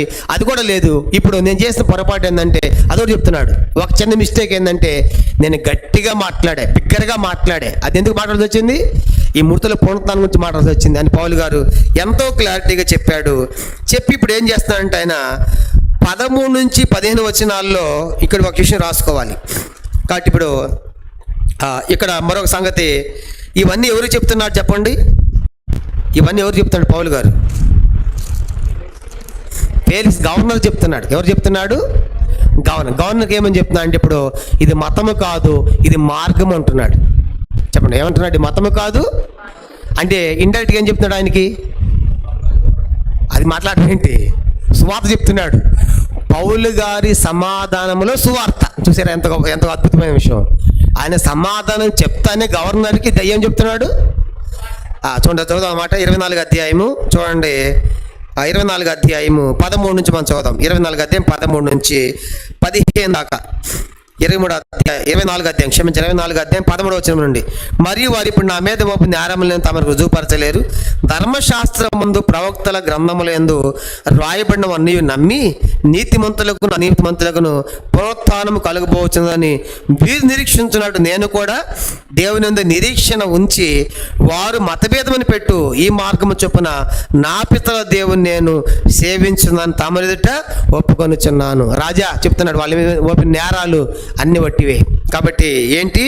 ఏం రుజువుపరచలేరు. ఎందుకంటే వాళ్ళ ధర్మశాస్త్రం నా ధర్మశాస్త్రం ఒకటే, వాళ్ళ నిరీక్షణ నా నిరీక్షణ ఒకటే, ముద్ర పునరుత్థానం ఒకటే. వాళ్ళే మతం అంటున్నారు, నాది మతము కాదు. కనుక గవర్నర్ గారు ఏంటి? నాది మార్గము. అంటే ఇప్పుడు సువార్త ఎవరు కూడా పోయింది? ఎవరు కూడా చెప్పాడు? గవర్నర్కి కూడా. అంటే ఇక్కడ మనం రాసుకోవాల్సిన సంగతి ఏంటంటే పౌలు గారి యొక్క సమాధానములో కూడా సువార్త చెప్తున్నాడు. ఎంత అద్భుతమైన విషయం. కనుక మనం కొన్నిసార్లు ఆ సమాధానమే చెప్తాం. ఏం చెప్పడం? దాంట్లో అవకాశం వస్తే సువార్త కూడా చెప్పాలి. అందుకే 4వ అధ్యాయంలో ఒక సందర్భం ఉంటుంది. వాళ్ళు ఏమంటారంటే మీరు ఏ నామమున ఇది బాగు చేశారని పట్టుకున్నారు 4వ అధ్యాయంలో. అప్పుడు వాళ్ళు ఏమని చెప్పాలి? నజరేయున. మా కింద ఏమని చెప్పారు వాళ్ళు? చదువుతాం ఒక మాట, అంతవరకు చెప్పాలి సమాధానం. కానీ వాళ్ళు ఏం చెప్తున్నారంటే వాళ్ళ సమాధానం కూడా స్వార్థ చెప్తున్నాడు. 4వ అధ్యాయం అపోస్తలుల 4వ అధ్యాయము అపోస్తలుల కార్యం 4వ అధ్యాయం. ఎందుకు ఆ వ్యక్తిని బాగు చేసిన తర్వాత, స్వస్థ పొందిన తర్వాత వాళ్ళు చెప్పవలసి అడుగుతున్నారు. 4వ అధ్యాయం 9 నుంచి మనం చదువుకున్నాం. అపోస్తలుల కార్యం 4వ అధ్యాయం 9 నుంచి. ఆ దుర్బలులకు చేయబడిన ఉపకారం గురించి వాడు దేని వల్ల స్వస్థ పొందినని నేడు మమ్మల్ని విమర్శించున్నారు గనుక పచ్చదవండి 10. మీరందరినీ ఇశ్రాయేలు ప్రజలందరూ తెలుసుకోవాల్సింది ఏమనగా మీరు సిలువేసినట్టు మృతుల్లో నుండి దేవుడు లేపినట్టు నజరేయుడైన యేసుక్రీస్తు నామముననే వీడు స్వస్థ పొందినని మీదుట నిలుచుచున్న అందరికీ చెప్పాలి. కనుక నజరేయుడైన యేసుని స్వస్థ పొందాడని చెప్పాలి. కానీ వాళ్ళు ఏం చెప్తున్నారు? కింద వచనాలు కూడా, ఇల్లు కట్టువారని మీరు తృణీకరించిన రాయి ఆయనే, ఆ రాయి మూలకు తలరాయి. మరి ఎవరి రక్షణ కలదు? ఈ నామముననే మనం రక్షణ పొందవాలని. కానీ ఆకాశం కింద మనుషులు ఇవ్వడం మరి ఏ నామమున రక్షణ పొందలేము. ఎవరు చెప్తున్నారు ఈ మాట? ప్రధాన యాజకులు సభ చెప్తున్నారు. వాళ్ళు అడిగింది ఎంతవరకు? వాళ్ళు అడిగిన సమాధానం ఏంటి? వీడు ఏ నామం రక్షణ పొందాడంటే ఏమని చెప్పాలి? యేసునామం అని చెప్పాలి. యేసునామం తప్ప వేరే నామం రక్షణ కూడా లేదని చెప్తున్నారు. స్వస్థతే కాదు కానీ రక్షణ కూడా చెప్తున్నారు. అండ్ నేను చెప్పే సంగతి ఏంటంటే మనం ఏం చెప్పేవాళ్ళం అంటే మనం కూడా కరెక్ట్గా ఆ స్వస్థ అని చెప్పి ఆపేస్తాం. కానీ ఇప్పుడు వాళ్ళు ఏం ప్రకటిస్తున్నారు? స్వస్థతో పాటు రక్షణ కూడా చెప్తున్నారు. అంటే నా ఉద్దేశం ఏంటంటే పౌలు గారు గవర్నర్ అని పేలికి చెప్పేటువంటి సమాధానములు ఏం చెప్పాడు ఆయనకి? ఇది మతము కాదు రాజా, ఇది మార్గము. ఈ మార్గం నా దేవుని నేను సేవిస్తున్నాను అంటే సమాధానము కూడా సువార్త. వీళ్ళు కూడా అవకాశం వచ్చినప్పుడు ఏ నామ లక్షణం అంటే ఏసునామం అని చెప్పి ఆగిపోలేదు. ఈ ఏసునామం స్వస్థతే కాదు, ఏముంది? రక్షణ కూడా ఉంది. రక్షణ ఏసునామం తప్ప మరి ఏ నామములో రక్షణ లేదని సభకు చెప్తున్నారు. అంటే మనం కూడా ఏం చేయాలి? అవకాశాలు ఇచ్చినప్పుడు అంతవరకు ఆపకుండా ప్రతి దాంట్లో మనం కూడా ఏం చెప్పాలి? సువార్త చెప్పాలి. ఇప్పుడు వస్తూ ఉంటే ఒక ఆయన చేస్తాడు ఆ రోడ్డు దగ్గర, క్రాస్ అవుతూ ఉంటే బండి ఎక్కాను, లిఫ్ట్ అక్కడ దాకా అడిగాడు.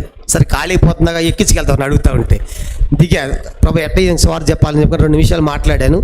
ఏం పేరని అడిగాను, విన్నాడు. ఎంత దిగిన ఎక్కడ దిగాలంటే స్ట్రైట్ పోతా ఉంటాను. నేను అక్కడ ఆపేశాను.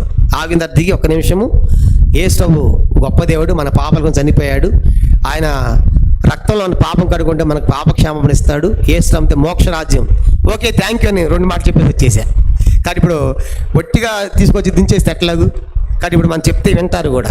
కాబట్టి అంటే నేను చెప్పే ఉద్దేశం ఏంటంటే మనకి ఎక్కడ అవకాశం వస్తే అట్లా 1 మినిట్ కనుక ఎక్కువ చెప్పాల్సిన అవసరం లేదు. కొన్నిసార్లు ఎప్పుడైనా ఆఫీసులో ఫోన్లు వస్తూ ఉంటాయి. ఎప్పుడైనా ఉన్నప్పుడు ఫోన్లు వచ్చి హలో ఎవరండి అని అంటాడు. అనగానే ఇది యేసు గుడి అండి మొట్టమొదటి చెప్తాం. వాళ్ళు అన్నిలు అయితే తెలియని వాళ్ళు కొన్ని కాల్స్ కలుస్తూ ఉంటాయి. మొట్టమొదటి యేసునామని చెప్పాలి. ఇది యేసువారి గుడి, యేసు చేర్చి అనగానే యేసునామం పోతుందంతే. చూసారా? అట్లా ఏదో ఒక విధంగా మనం వెళ్ళాలి. అంతవరకు కాకుండా మన సమాధానం అనేది పౌలు గారు చెప్పినట్లుగా సమాధానములో సువార్త.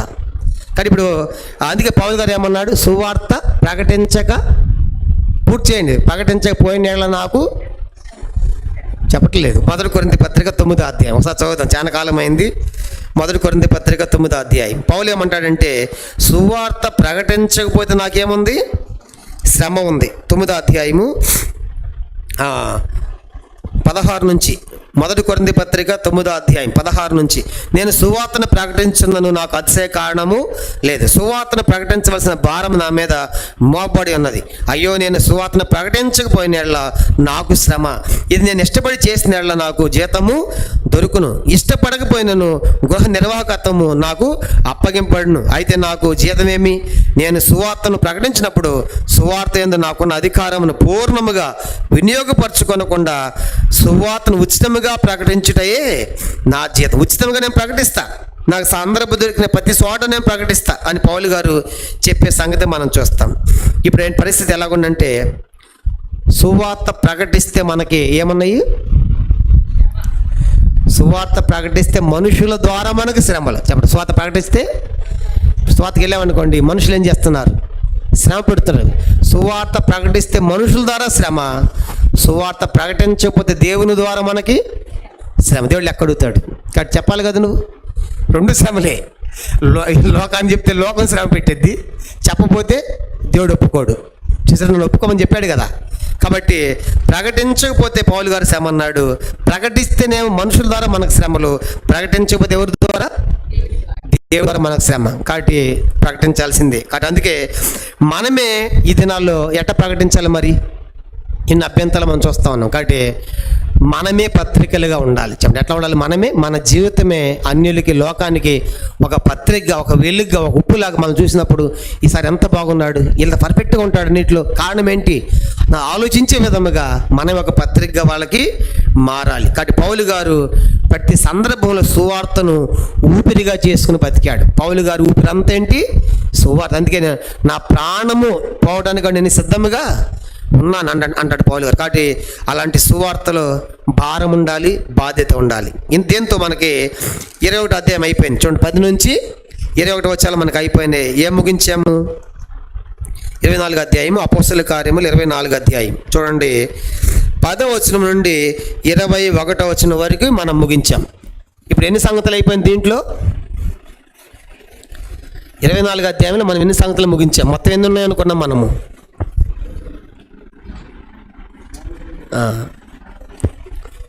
24వ అధ్యాయాన్ని మనం ఎన్ని భాగాలు చేసాం? మనము ఎన్నో నేను చెప్పుకున్నాము?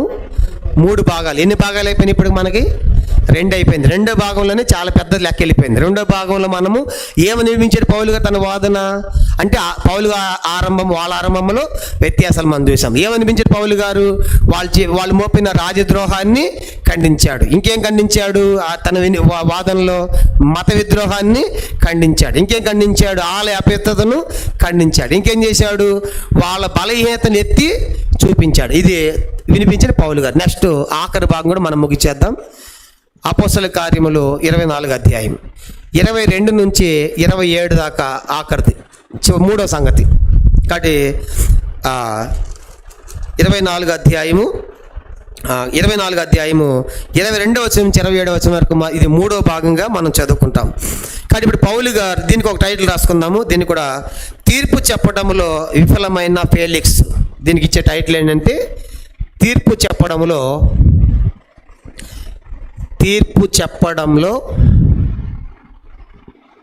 విఫలమైన ఫేలిక్స్.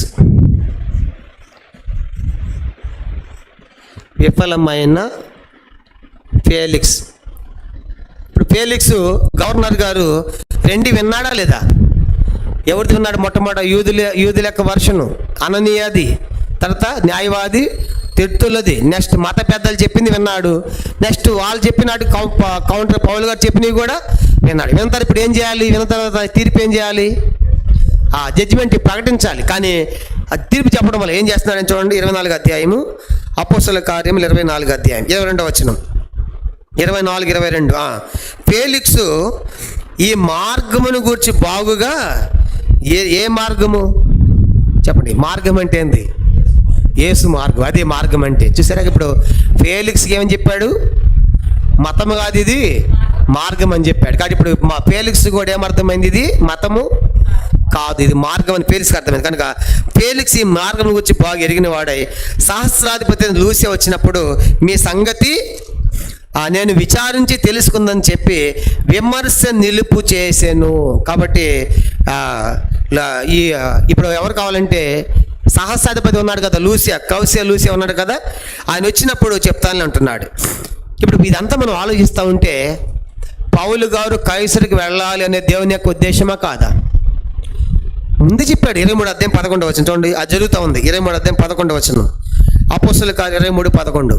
ఆ రాత్రి ప్రభు అతని వద్ద నిలుచుండి ధైర్యంగా ఉండు, యెరూషలేము నన్ను గురించి నీవు ఎలాగ సాక్ష్యం ఇచ్చుతావో అలాగ రోమాలో కూడా సాక్ష్యం ఇవ్వవలసి ఉన్నది. రోమాలు ఇవ్వాలంటే రోమ గవర్నమెంట్ కనుక నువ్వు గవర్నమెంట్ చెప్పాలి సువార్త అని ప్రభు చెప్పినటువంటి ఆ సంగతి ఇక్కడ జరుగుతూ ఉంది. కనుక ప్రభు ఏది చెప్పాడు అది జరుగుతుంది. కాబట్టి నువ్వు యెరూషలేము చెప్పావు, సభకు చెప్పావు, యూదులు చెప్పావు, ఇప్పుడు ఏం చేయాలి? నెక్స్ట్ రోమ గవర్నర్ కూడా చెప్పాలి, రోమ గవర్నమెంట్ కూడా వెళ్ళాలని ప్రభు చెప్పినటువంటి ఆ సంగతి ఇక్కడ జరుగుతున్నట్టుగా ఈ ప్రక్రియ ప్రారంభమైంది.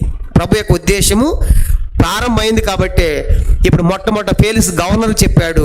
నెక్స్ట్ ఏం జరుగుతుందంటే ఈ 22వ వచనము చూసినప్పుడు క్రైస్తవ మార్గం అనే సంగతి ఫేలిక్స్కి తెలిసింది. కాబట్టి క్రైస్తవం అనేది మతము కాదు, ఇది మార్గం అని ఫేలిక్స్ తెలుసుకున్నాడు. రోమా ప్రభుత్వ ఆలోచన అవగాహనలో క్రైస్తవం ఉంది కనుక క్రైస్తవానికి వారు కొంచెం విలువ ఇచ్చేవాళ్ళు తెలుసు. క్రీస్తు మార్గం గురించి రోమిలికి ఏమని తెలుసు అంటే రోమా గవర్నమెంట్ కూడా వీళ్ళు ల్యాండ్ ఆర్డర్ ప్రాబ్లం క్రియేట్ చేసేవాళ్ళు కాదు. కనుక ఎవరన్నా కొడితే కొట్టించుంటారు కానీ కొట్టి వచ్చేవాళ్ళు క్రైస్తవులు కాదు అనే సంగతి ఎవరికి తెలుసు? రోమా గవర్నమెంట్ తెలుసు. ఈరోజు కూడా చూడండి, గవర్నమెంట్ మనం పర్మిషన్కి వెళ్తే ఏమంటారు? కొన్నిసార్లు ఏమంటారంటే మీతో మాకు ప్రాబ్లం లేదు సార్, చక్కగా మీరే లైన్లో పోతారు. మన ప్రొసెషన్ కూడా పోతూ ఉంటే షాపూర్ నగర్ పోయా క్లోజింగ్ లెసన్కి పెద్ద గుంపు కనుక VBS పోలీసు వాళ్ళు అందరూ ఉన్నారు. పోలీసు వాళ్ళతో పని లేదు, అంత మనమే. కనుక రోడ్ల దగ్గర ఉన్నాం, పిల్లలు లైన్లో పెడుతున్నాం, రోడ్డు క్రాస్ చేస్తూ ఉంటే వాళ్ళందరూ ఆశ్చర్యపోతున్నారు. వాళ్ళు అంటున్నారు అసలు మాతో మీకు పనే లేదు సార్, ఎవరితో? పోలీసు వాళ్ళతో ఏం పని లేదు, అంత మనమే చేసుకుంటున్నాం. అంటే క్రైస్తవులు తాగి ఎగిరి గొడవలు చేసి అల్లర్లు చేసి రోడ్డు మీద కానే కాదు. కనుక వాళ్ళ ద్వారా లాండర్ ఎట్టి పరిస్థితులు క్రియేటు కాదు, ఆ సంగతి వాళ్ళకి తెలుసు. అందుకే ఇప్పుడు ఫేలిక్స్ గవర్నర్ కూడా ఈ మార్గం తెలుసు, ఆయనకి తెలుసు. కాబట్టి రోమ గవర్నమెంట్ ఆలోచన క్రైస్తవుల విషయం ఎట్లా ఉండేదంటే వీళ్ళు ల్యాండ్ ఆర్డర్ ప్రాబ్లం క్రియేట్ చేసేవాళ్ళు కాదు, వీళ్ళ ద్వారా మన సమస్య లేదు. చూసినా క్రైస్తవులు ఎక్కడ మీటింగ్లు పెట్టండి, ఎక్కడ రెచ్చగొట్టే మీటింగ్లు ఉంటాయా? చంపండి, పొడవండి అని ఎవరైనా చెబుతారా? కొట్టించుకోండి, ఒక చంప కొడితే ఇదే కదా క్రైస్తవ పోదా. కాబట్టి ఎక్కడ ఇంకా మత విద్రోహాలు ఉంటాయి? ఆ కొట్టిన వాడిని కూడా, శత్రువుని కూడా చెప్పండి, శత్రువు కూడా ఏం చేయాలి? ప్రేమించండి. నిన్ను వల్ల పొరుగు వారిని. ఈ బోధలే కదా. ఈ బోధలకి ఏమన్నా రెచ్చగొట్టే మాటలు ఉంటాయా? కాబట్టి ఆనాడు కాదు, ఈనాడు కూడా క్రైస్తవులు గవర్నమెంట్ వ్యతిరేకంగా ఎప్పుడే ఏనాడు కూడా మాట్లాడేవాళ్ళు కాదు, చేయరు. క్రైస్తవం అనేది తన్నించుకునేది కానీ తన్నేది కాదు. ఒక చెంపకు 2 చెంప కొడతారు. మొదటి శతాబ్దం నుంచి పోయి చూడండి, వాళ్ళు ప్రాణాలు ఇచ్చారు కానీ, వాళ్ళ కోసం ప్రార్థన చేశారు కానీ, వాళ్ళని హింసించే వాళ్ళ కోసం శత్రువులకు ప్రేమించారు కానీ, ప్రాణమన్నా పోయినా పర్వాలేదు కానీ వాళ్ళ రక్షణ పొందాలి, ఎదిరించిన వాళ్ళు కాదు. ఈ సంగతి రోమగారు బాగా తెలుసు. క్రైస్తవం అంటే తన్నించుకునే వాళ్ళని తన్నేవాళ్ళు కాదు, చంపించుకునే వాళ్ళని చంపేవాళ్ళు కాదు. యేసు ఎక్కడ చంపమని చెప్పాడు ఆయన?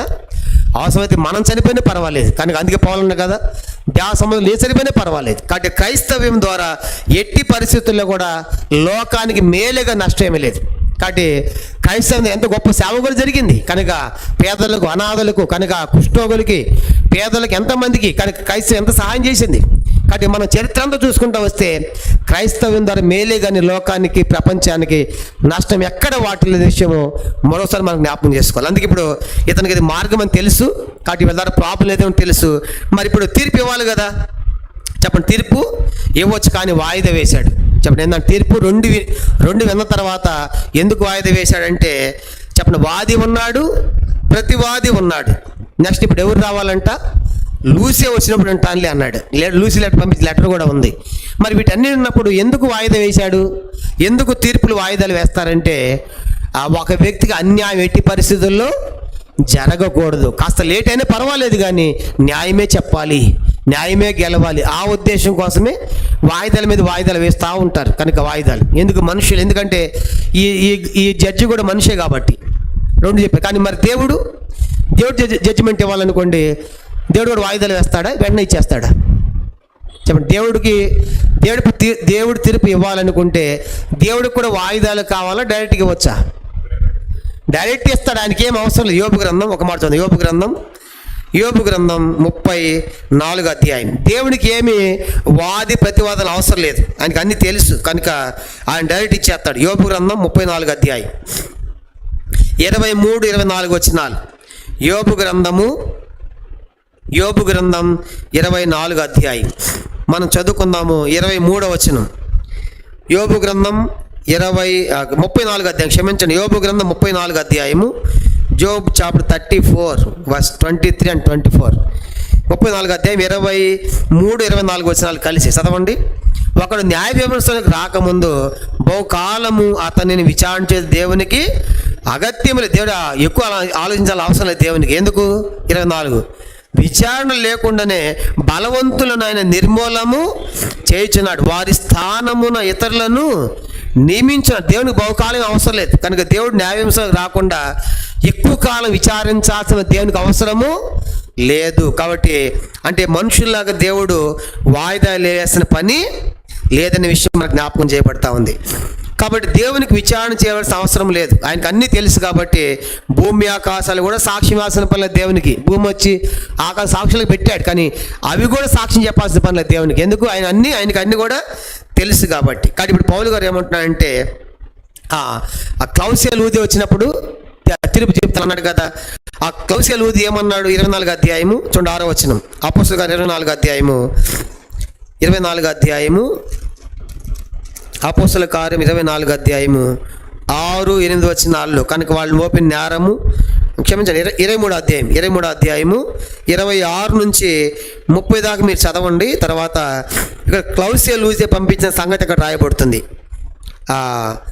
ఒక లెటర్ కూడా మనం చూస్తాం ఇక్కడ. ఇవన్నీ కూడా అతనికి వచ్చినాయి కనుక గవర్నర్కి వచ్చినాయి. అన్నీ తెలిసినప్పుడు కూడా ఎందుకు వాయిదా వేశాడంటే, చెప్పండి, ఏంటంటే ఒక న్యాయం పొందవలసిన వానికి అన్యాయం ఎట్టి పరిస్థితుల్లో కూడా జరగకూడదు. కాబట్టి ఇప్పుడు అతను వచ్చిన తర్వాత విచారణ చేద్దామని చెప్పేసి వాయిదా వేశాడు. నెక్స్ట్ ఇప్పుడు 23వ వచనం. అపోస్తలుల కార్యం 24 అధ్యాయము చూడండి. ఈరోజు ముగించేద్దాం ఈ అధ్యాయము. 24 అధ్యాయం 23వ వచనం. ఆ తీర్పు వాయిదా వేశాడు, ఆపు చేశాడు విమర్శించిన తర్వాత. అపోస్తలుల 24 అధ్యాయం 23వ వచనం చదువుతాం. 23. మరియు అతన్ని విడిగా కావల్లో ఉంచి అతని పరిచారం చేయుటకు అతని స్వజనులలో ఎవరిని ఆటంకపరచకూడదని శతాధిపతికి ఆజ్ఞాపించాను. ఇప్పుడు ఫేలిక్స్ ఏం చేశాడంటే చెప్పినంత విన్నాడు. విని సర్లే లూసియా వచ్చినప్పుడు ఇది ఆలోచిద్దాము అని చెప్పి జడ్జిమెంట్ ఇవ్వకుండా పక్కన పెట్టి ఏం చెప్తాడంట, అతన్ని విడిగా కావల్లో ఉంచండి. ఎవరిని పౌలు గారిని విడిగా కావల్లో ఉంచాలి. అతని పరిచారము చేయుటకు అతని స్వజనులో ఎవరిని ఆటంకపరచడు. పౌలు విడిగా పెట్టిన పౌలు గారిని అందరు కలవచ్చు. ఈయన నేరస్తుడు కాబట్టి, ఖైదీ కాబట్టి ఇతను బంధించి ఎవరిని అడ్డుకోవద్దు మీరు. అతను స్వజనులు ఎవరు వచ్చినా సరే పౌలు గారిని డైరెక్ట్గా మీరు కల్పించండి అని చెప్పారు. చూడండి, ఖైదీలను జైల్లో పెట్టిన తర్వాత అందరిని కలవనిస్తారా? ములాఖాత్ ఉంటుంది. ఏమని చెప్పండి, ములాఖాతులు ఉన్న వాళ్ళు వెళ్ళాలి, మిగతా వాళ్ళు రానివారు అక్కడ. ఇప్పుడు పౌలు గారికి ములాఖాతులు ఏమి అవసరం లేదు. ఏం చెప్పండి, పౌలు గారికి ఏమని చెప్తున్నాడు ఇప్పుడు ఆయన, ములాఖాతులతో పని ఏమీ లేదు. ఆయన స్వజనులు ఎవరు వచ్చినా డైరెక్ట్గా పౌలు గారిని ఎంతమంది అయినా ఎప్పుడైనా. ఎందుకు? పౌలు గారు ఎవరు? రోమా పౌరుడు. పౌలు గారికి ఏముంది? రోమా పౌరసత్వం ఉంది. కాబట్టి రోమా పౌరసత్వం అలాంటి వెసులుబాటు ఉండేది.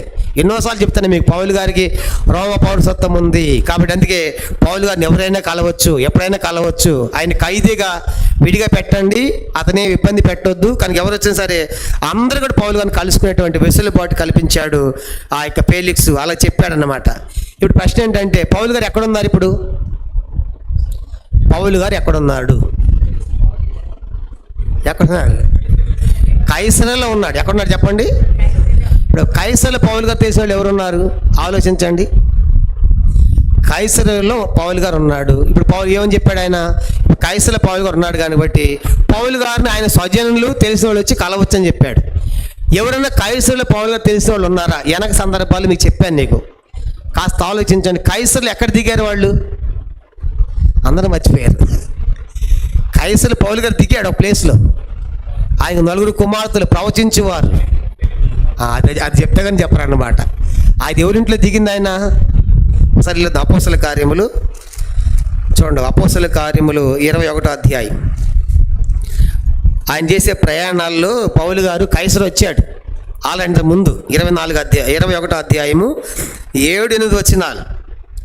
21వ అధ్యాయము గమనించామంటే 7-8 వచనాలు. మేము తూరు నుండి చేసిన ప్రయాణం ముగించి తొలెమాయికి వచ్చి సహోదరులను కుశలమడిగి వారి ఒక దినం ఉంటేమి. 8వ వచనం 21:8. మర్నాడు మేము బయలుదేరి కైసరయ్యకు వచ్చి 7గురిలో ఒకడొక సువార్తికుడైన ఫిలిప్పు ఎంట ప్రవేశించి అతని యొద్ద ఉంటిమి. చెప్పినప్పుడు చెప్పండి. పౌలు గారు తెలిసిన వాళ్ళు ఇప్పుడు ఎవరున్నారు కైసరలో? ఫిలిప్పు గారి ఫ్యామిలీ ఉంది. ఈ ఫిలిప్ ఎవరు? 7గురు ఎన్నుకున్నారు కదా. 7గురిలో ఒక శిష్యుడే కనుక 7గురిలో ఒక వ్యక్తి. కానీ ఇప్పుడు స్టెఫను కానీ రాళ్ళతో కొట్టినప్పుడు పౌలు ఉన్నాడా? లేడు? ఉన్నాడు. పౌలు అక్కడ ఉన్నాడు. ఆ సంగతి ఈ ఫిలిప్ గారు తెలుసా తెలియదా? తెలుసు. ఇది కూడా చెప్పాను మీకు, అంత చెప్పాడు. ఇప్పుడు పౌలు గారిని చంపించింది ఎవరు? స్టెఫను గారిని చంపించింది ఎవరు? దగ్గర ఉండి సమ్మతించాడు ఎవరు? పౌలే. ఇప్పుడు ఆ పౌలే కైసరు వచ్చినప్పుడు ఎవరింట్లో ఉన్నాడు? ఫిలిప్ గారి ఫ్లాష్ అయి ఉంటుందో లేదా? ఆ సంగతి ఫిలిప్ గారికి ఫ్లాష్ అయి ఉంటుందా ఉండదా? పౌలు ఇంట్లో వచ్చినప్పుడు ఈ పౌలు ఎవరు? ఒకప్పుడు నాతో పాటు ఉన్నటువంటి స్టెఫను చంపినవాడు కాదు అని అనుకున్నా సరే ఇప్పుడు ఏమయ్యాడు? ఆయన శత్రుగా సహోదరుడు అయ్యాడు, మార్మస్ పొందాడు. అందుకే ఆ ఇంట్లోనే ఆతిథ్యం ఇచ్చాడు. ఎవరింట్లో? ఫిలిప్ గారి ఇంట్లో. ఎక్కడ? కైసలు. ఇప్పుడు పౌలు గారు ఉంది ఎక్కడ?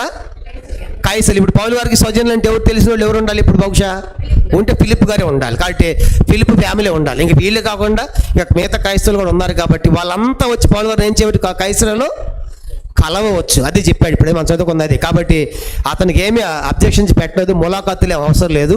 అతని స్వజనులు ఎవరు వచ్చినా సరే పౌలు గారు డైరెక్ట్గా కలిసి వెసులుబాటు చేయండి అని చెప్పాడు. నెక్స్ట్ 24వ అధ్యాయము చూడండి. అది చెప్పి ఏమంటున్నాడు? 24 వచనం. అపోస్తల కార్యములు 24. కొన్ని దినములైన తర్వాత ఫేలిక్స్ యూదురాలైన ద్రుసిల్ల అని తన భార్యతో కూడా వచ్చి పౌలుని పిలిపించి క్రీస్తునందల విశ్వాసం గురించి అతడు బోధింపగా వినెను.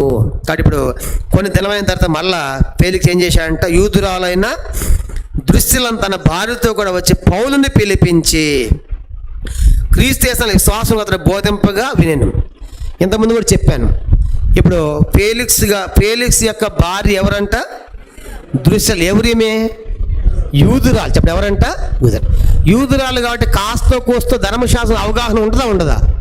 ఖచ్చితంగా ఉంటుంది. ఇప్పుడు ఫేలిక్స్కు ఈ జరిగిన విషయాలన్నీ భార్య భర్తలు మాట్లాడుకుంటారా మాట్లాడుకోరా? ఏమే ఈరోజు పలానా ఖైదు కలిసాడు పౌలని ఇట్లా చెప్పి ధర్మశాస్త్రం అవన్నీ ఉన్న ధర్మశాస్త్రం మనకేం తెలీదు అని ఖచ్చితంగా చెప్పి ఉండదా? చెప్పే ఉంటుంది. ఎందుకంటే యూదురాలు. ఎందుకంటే ఇంట్లో ఫ్యామిలీ అంతా కీ అంతా ఎవరంటే మిస్సెస్లే. పొద్దున హాయ్ చెప్తున్నాడు. బ్రదర్ సంఘం విషయాలన్నీ కూడా వీళ్ళు భార్యలు పంచుకుంటారు కదా, భార్యలకు ఇద్దరు బ్రదర్స్ కూర్చోబెట్టి మాట్లాడవచ్చు. వీళ్ళిద్దరు అంటారు, వాళ్ళు వినరు. ఎవరు? వెనకాల భార్య ఉంటారు కదా, నువ్వెట్ట పోంటావండి ఏమంటా, నువ్వు పోతే ఆమంటారు. వాళ్ళ పంచాయతీ బాధ తీర్చలేవు.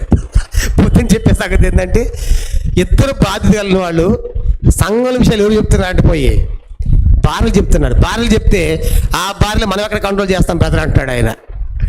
భర్తలకైతే పర్వాలేదు, ఫ్యామిలీ సరే అన్న క్షమించండి క్షమించండి ఈయన అంటాడు, ఆయన అయిపోయింది. వాళ్ళు ఒప్పుకోరు. నువ్వెందుకు క్షమాపణ చెప్పావు ఏమంటే ఆమె కూడా ఆయన ముందు చెప్పాలి కదా ఏమంటారు అన్నమాట. చూసారా? అంటే ఇద్దరు లోపల డిస్కషన్ ఉంటుంది. అందుకే సంఘాల విషయాలు పురుషులు ఎక్కడే మర్చిపోతే మంచిది. అసలు చెప్పకూడదు కూడా సంఘాల విషయాలు, తెలుసా? స్త్రీలను కించపరచడం కాదు, కానీ అదొక బలహీనత. ఎందుకంటే మనమే బలహీనలు, మనలో తీయబడిన వాళ్ళు ఇంకా మిక్కిలి బలహీనలు. కాబట్టి అందుకే వాళ్ళకి ఎంత చెప్పాలో అంతా చెప్పాలి. ఎక్కువ చెప్పానికి వాళ్ళ డీల్ అయిపోతారు, మన మీద పడతారు. అందుకే ఇప్పుడు సంగతి ఏంటంటే పేరెంట్స్ కూడా చెప్పుంటాడు ఈ విషయం అంట. దృశ్యాలు చెప్పే ఉంటాడు. ఎందుకంటే ఆమె యూదురాలుగా ఆమె విషయాలు కూడా తెలుసు కాబట్టి ఇప్పుడేం చేశాడంటే ఒకరోజు మళ్ళీ పిలిపించుకున్నాడు. ఎవరిని పిలిపించుకుని అసలు ఏంటి మతం ఏంటి విశ్వాసం ఏంటని అన్ని విషయాలు కూడా అడుగుతున్నాడు. చూడండి, పిలిపించిన తర్వాత క్రీస్తు యేసుని విశ్వాసం అతడు బోధింపగా విన్నాను. కానీ ఇప్పుడు పౌలు గారు డైరెక్ట్గా బోధిస్తున్నాడు. ఎవరికి బోధిస్తున్నాడు చెప్పండి? క్రీస్తు యేసుని విశ్వాసం గురించి ఎవరికి బోధిస్తున్నాడు? గవర్నర్ అయినా ఫేలిక్స్కి బోధిస్తున్నాడు. ఇప్పుడు ఒకసారి ఆలోచించండి, అందరూ చూడాలి. ఒక గవర్నర్కి చెప్పేటప్పుడు, ఒక గవర్నర్కి చెప్తున్నప్పుడు మనం ఎంత భయపడతాం? ఇప్పుడు పౌలు గారు ఆయన చేతిలో ఉన్నాడు. ఎవరి చేతిలో ఉన్నాడు? ఫేలిక్స్ చేతిలో ఉన్నాడు. విడుదల కూడా కావచ్చు. ఆయనకు అనుకూలంగా మాట్లాడితే, గట్టిగా మాట్లాడకుండా నెమ్మదిగా మాట్లాడి అంటే ఆయన విడిపించే అవకాశం కూడా ఉంది. కానీ ఇప్పుడు పౌలు గారు సువార్త చెప్పే విషయంలో ఏమి రాజీ పట్ల ఉన్నదోనని చెప్తాడు. విషయం ఏంటంటే ఇక్కడ ఈ యొక్క ఫేలిక్స్ ఉన్నటువంటి దృశ్యల్లా ఈ మొదటి భార్య కాదు దీనికి. ఎన్నో భార్య? మొదటి భార్య కాదంటే నీకే భార్య ఉన్నట్టు? రెండో భార్య. చెప్పండి, ఎవరంట? రెండో భార్యని చేసుకున్నాడు. అలాంటి మొదటి భార్య ఉన్న రెండో భార్యని ఇప్పుడు రెండో భార్య చేసుకున్న ఉండాలి, నీతిగా జీవించాలని చెప్తే కోపం వచ్చిందా రాదా? అలాంటి వాళ్ళకి సువార్త చెప్తాం మనము. రెండో భార్య ఉన్న దగ్గరికి వెళ్ళిపోయి నీతిగా ఉండాలి, ఆశలు చంపుకోవాలన్నాం అనుకోండి, ఏమొస్తుంది? దానికి కోపం వస్తుంది. ఇప్పుడు అదే మాట్లాడుతున్నాడు. ఎందుకంటే ఆ సంగతి పౌలు గారు తెలుసు, అతను రెండో భార్య అని తెలుసు. అంతే సువార్త మరి ఎవరికి ఎట చెప్పాలి చెబుతున్నాడు. నువ్వు రెండో భార్యతో ఉంటే ఆశ నిగ్రహం లేకుండా నీతిగా ఎట పరలోకం పోతావు నువ్వు పోవని చెప్తావు డైరెక్ట్గా గవర్నర్కి. చదవండి అన్నమాట కింద వచ్చును 24 అధ్యాయం 25 వచనం 24, 25 చదవండి. అప్పుడు నీతిని గూర్చి, ఆశ నిగ్రహమును గూర్చి, రాబోవు విమర్శను గూర్చి ప్రసంగించుచుండగా ఫేలిక్స్ మిగుల భయపడి ఇప్పటికి వెళ్ళుము, నాకు సమయమైనది, నేను పిలుతునని పంపాను. చూసారా? ఇప్పుడు గవర్నర్ గారు చెప్పాడు. గవర్నర్ గారు వినాలని వచ్చాడు. పాపం విశ్వాసం, క్రీస్తు యొక్క విశ్వాసం అంటే నీతిగా జీవించాలి, ఆశయం చంపుకోవాలి, తీర్పు ఉంది, జాగ్రత్త అని ప్రకటిస్తూ ఉన్నాడు. నువ్వు రెండో భార్యని పెట్టుకున్నావు. నేను డైరెక్ట్ చెప్పకపోయినా నీతిగా ఉండాలి, ఆశయం ఉండాలి, లేకపోతే ఏముందంట తీర్పు ఉన్నది అని చెప్తా ఉంటే భయం పుట్టిందంటే ఎవరికి? చెప్పండి, ఎవరికి? మనం కూడా సువార్త ప్రకటిస్తే సాతానికి ఏం పుట్టాలి? భయం పుట్టాలి. కనుక అమ్మో తీర్పు ఉందా అని భయం ఉండాలి. చూసారా? అంటే అంత ధైర్యంగా ప్రకటిస్తారు పౌలు గారు. మళ్ళీ చెప్పే వ్యక్తి కూడా సామాన్యుడు కాదు. ఆయన ఎవరు? ఒక గవర్నర్ హోదా ఉన్నటువంటి వ్యక్తికి నీతిగా ఉండు, ఆశ నిగ్రహంగా జీవించు, లేకపోతే విమర్శించబడతావు దేవుని అని చెప్పాలి. ఎంత ధైర్యం ఉండాలి? నాకు చెప్తావు నీతిగా ఉండమని, నన్ను ఆశలు చంపుకోమంటావు అని చెప్పి, నాకు రెండో భార్య ఉందని చెప్పేసి ఇలాగ మాట్లాడతావని వ్యతిరేకం అవడు అయినా పర్వాలేదు. కనుక చెప్పాలి, సత్యము చెప్పాల్సిందే. అందుకే బాప్తిస్మిచ్చి యోహాను కూడా ఖండించాడు. ఎవరిని? రోజు ఏమన్నాడు? నీ సహోదరుని భార్యని నువ్వు ఉంచుకున్నావు అన్నాడు మార్క్స్ 6వ అధ్యాయంలో.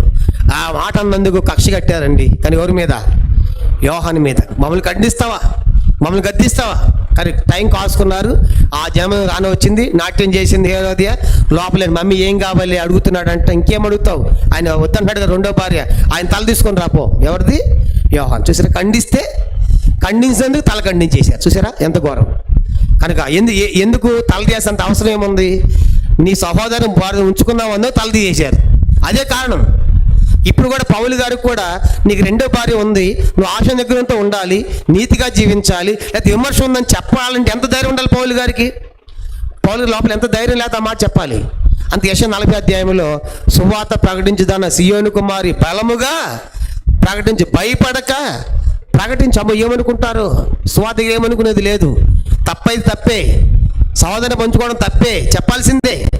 కాగా అది చెప్పాడు యోహాను, అది చెప్పాడు. ఇప్పుడు పౌలు గారు కూడా ఆయన గవర్నర్ అయితే నాకేంటి, కాబట్టి దేవుని వాక్యం ఇలాగుంది, ఆశ నిగ్రహంతో లేకపోతే, నీతిగా లేకపోతే నువ్వు విమర్శించబడదని చెప్పగానే లోపల వణుకు పుట్టింది, భయం పుట్టింది. ఎవరికి? విని చాలా ఆపు, మళ్ళీ ఇంకోసారి విందామని అన్నాడు.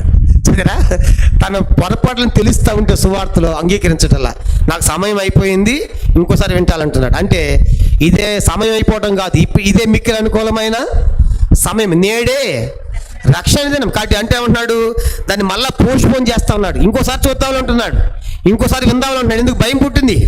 ఎప్పుడైతే ఆ మాటలు విన్నాడో, నేను నీతిగా లేను, ఈమె రెండో భార్య, ఆశలు చంపుకోలేదు, ఈమె రెండో భార్య, కాబట్టి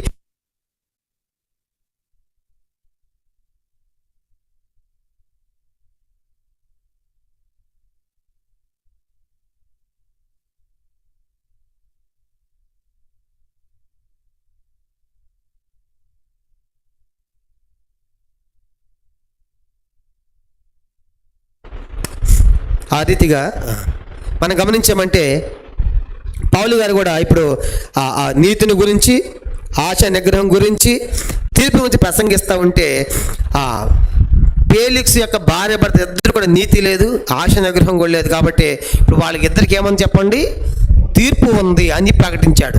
ప్రకటించగానే వాళ్ళిద్దరికి భయం పుట్టుకుని ఏం చేశారంటే, ఇప్పుడు వద్దులే చాలని చోట్ల పట్టినాయి. ఫేలిక్స్ ఆ సువార్త వినగానే చోట్ల బట్టి ఆ పాపు చాలు, ఇంకోసారి వింటా అని చెప్పేసి తనకు అవకాశం వచ్చినా సరే ఏం చేశాడంటే ఆయన వాయిదా వేస్తున్నాడు.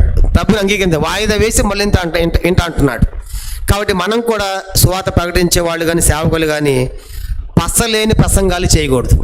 పసలేని ప్రసంగాలు అంటే ఏం చెప్పండి, దాంట్లో వెయిట్ లేకుండా ఏదో చెప్పొస్తే ఎట్లాగు, కనుక చెప్పాలి, ఖండించకపోతే ఎట్లా. కనుక పసలేని వర్తమానము, పసలేని ప్రసంగాలు చేయకూడదు. పౌలు గారు ఇప్పుడు ఎంత పెద్ద ప్రసంగం అంటేది పిల్లలకు చెప్తాడు, అన్యులకేమో సృష్టిని ఎత్తుకుని చెప్తాడు, యూదులకేమో ధర్మశాస్త్రం ఎత్తుకుని సువార్త చెప్తాడు, ఫేలిక్స్కి ఏమో తన పొరపాటు తెలిసే విధంగా నువ్వు సరి కావాలి అని తన సంగతి చెప్తా ఉన్నాడు, ఆశకు నీతిగా ఉండమని. అంటే పౌలు గారు ఎవరికి ఎట్లా చెప్పాలి సువార్త అలాగే చెప్తా ఉన్నాడు, మనం కూడా అలాగే చెప్పాలి. కాబట్టి మనం కూడా ఏ చెప్తున్నామో మనకు తెలియాలి. కాబట్టి మనం చెప్పినప్పుడు ఎదుటి వారికి భయం పుట్టాలి.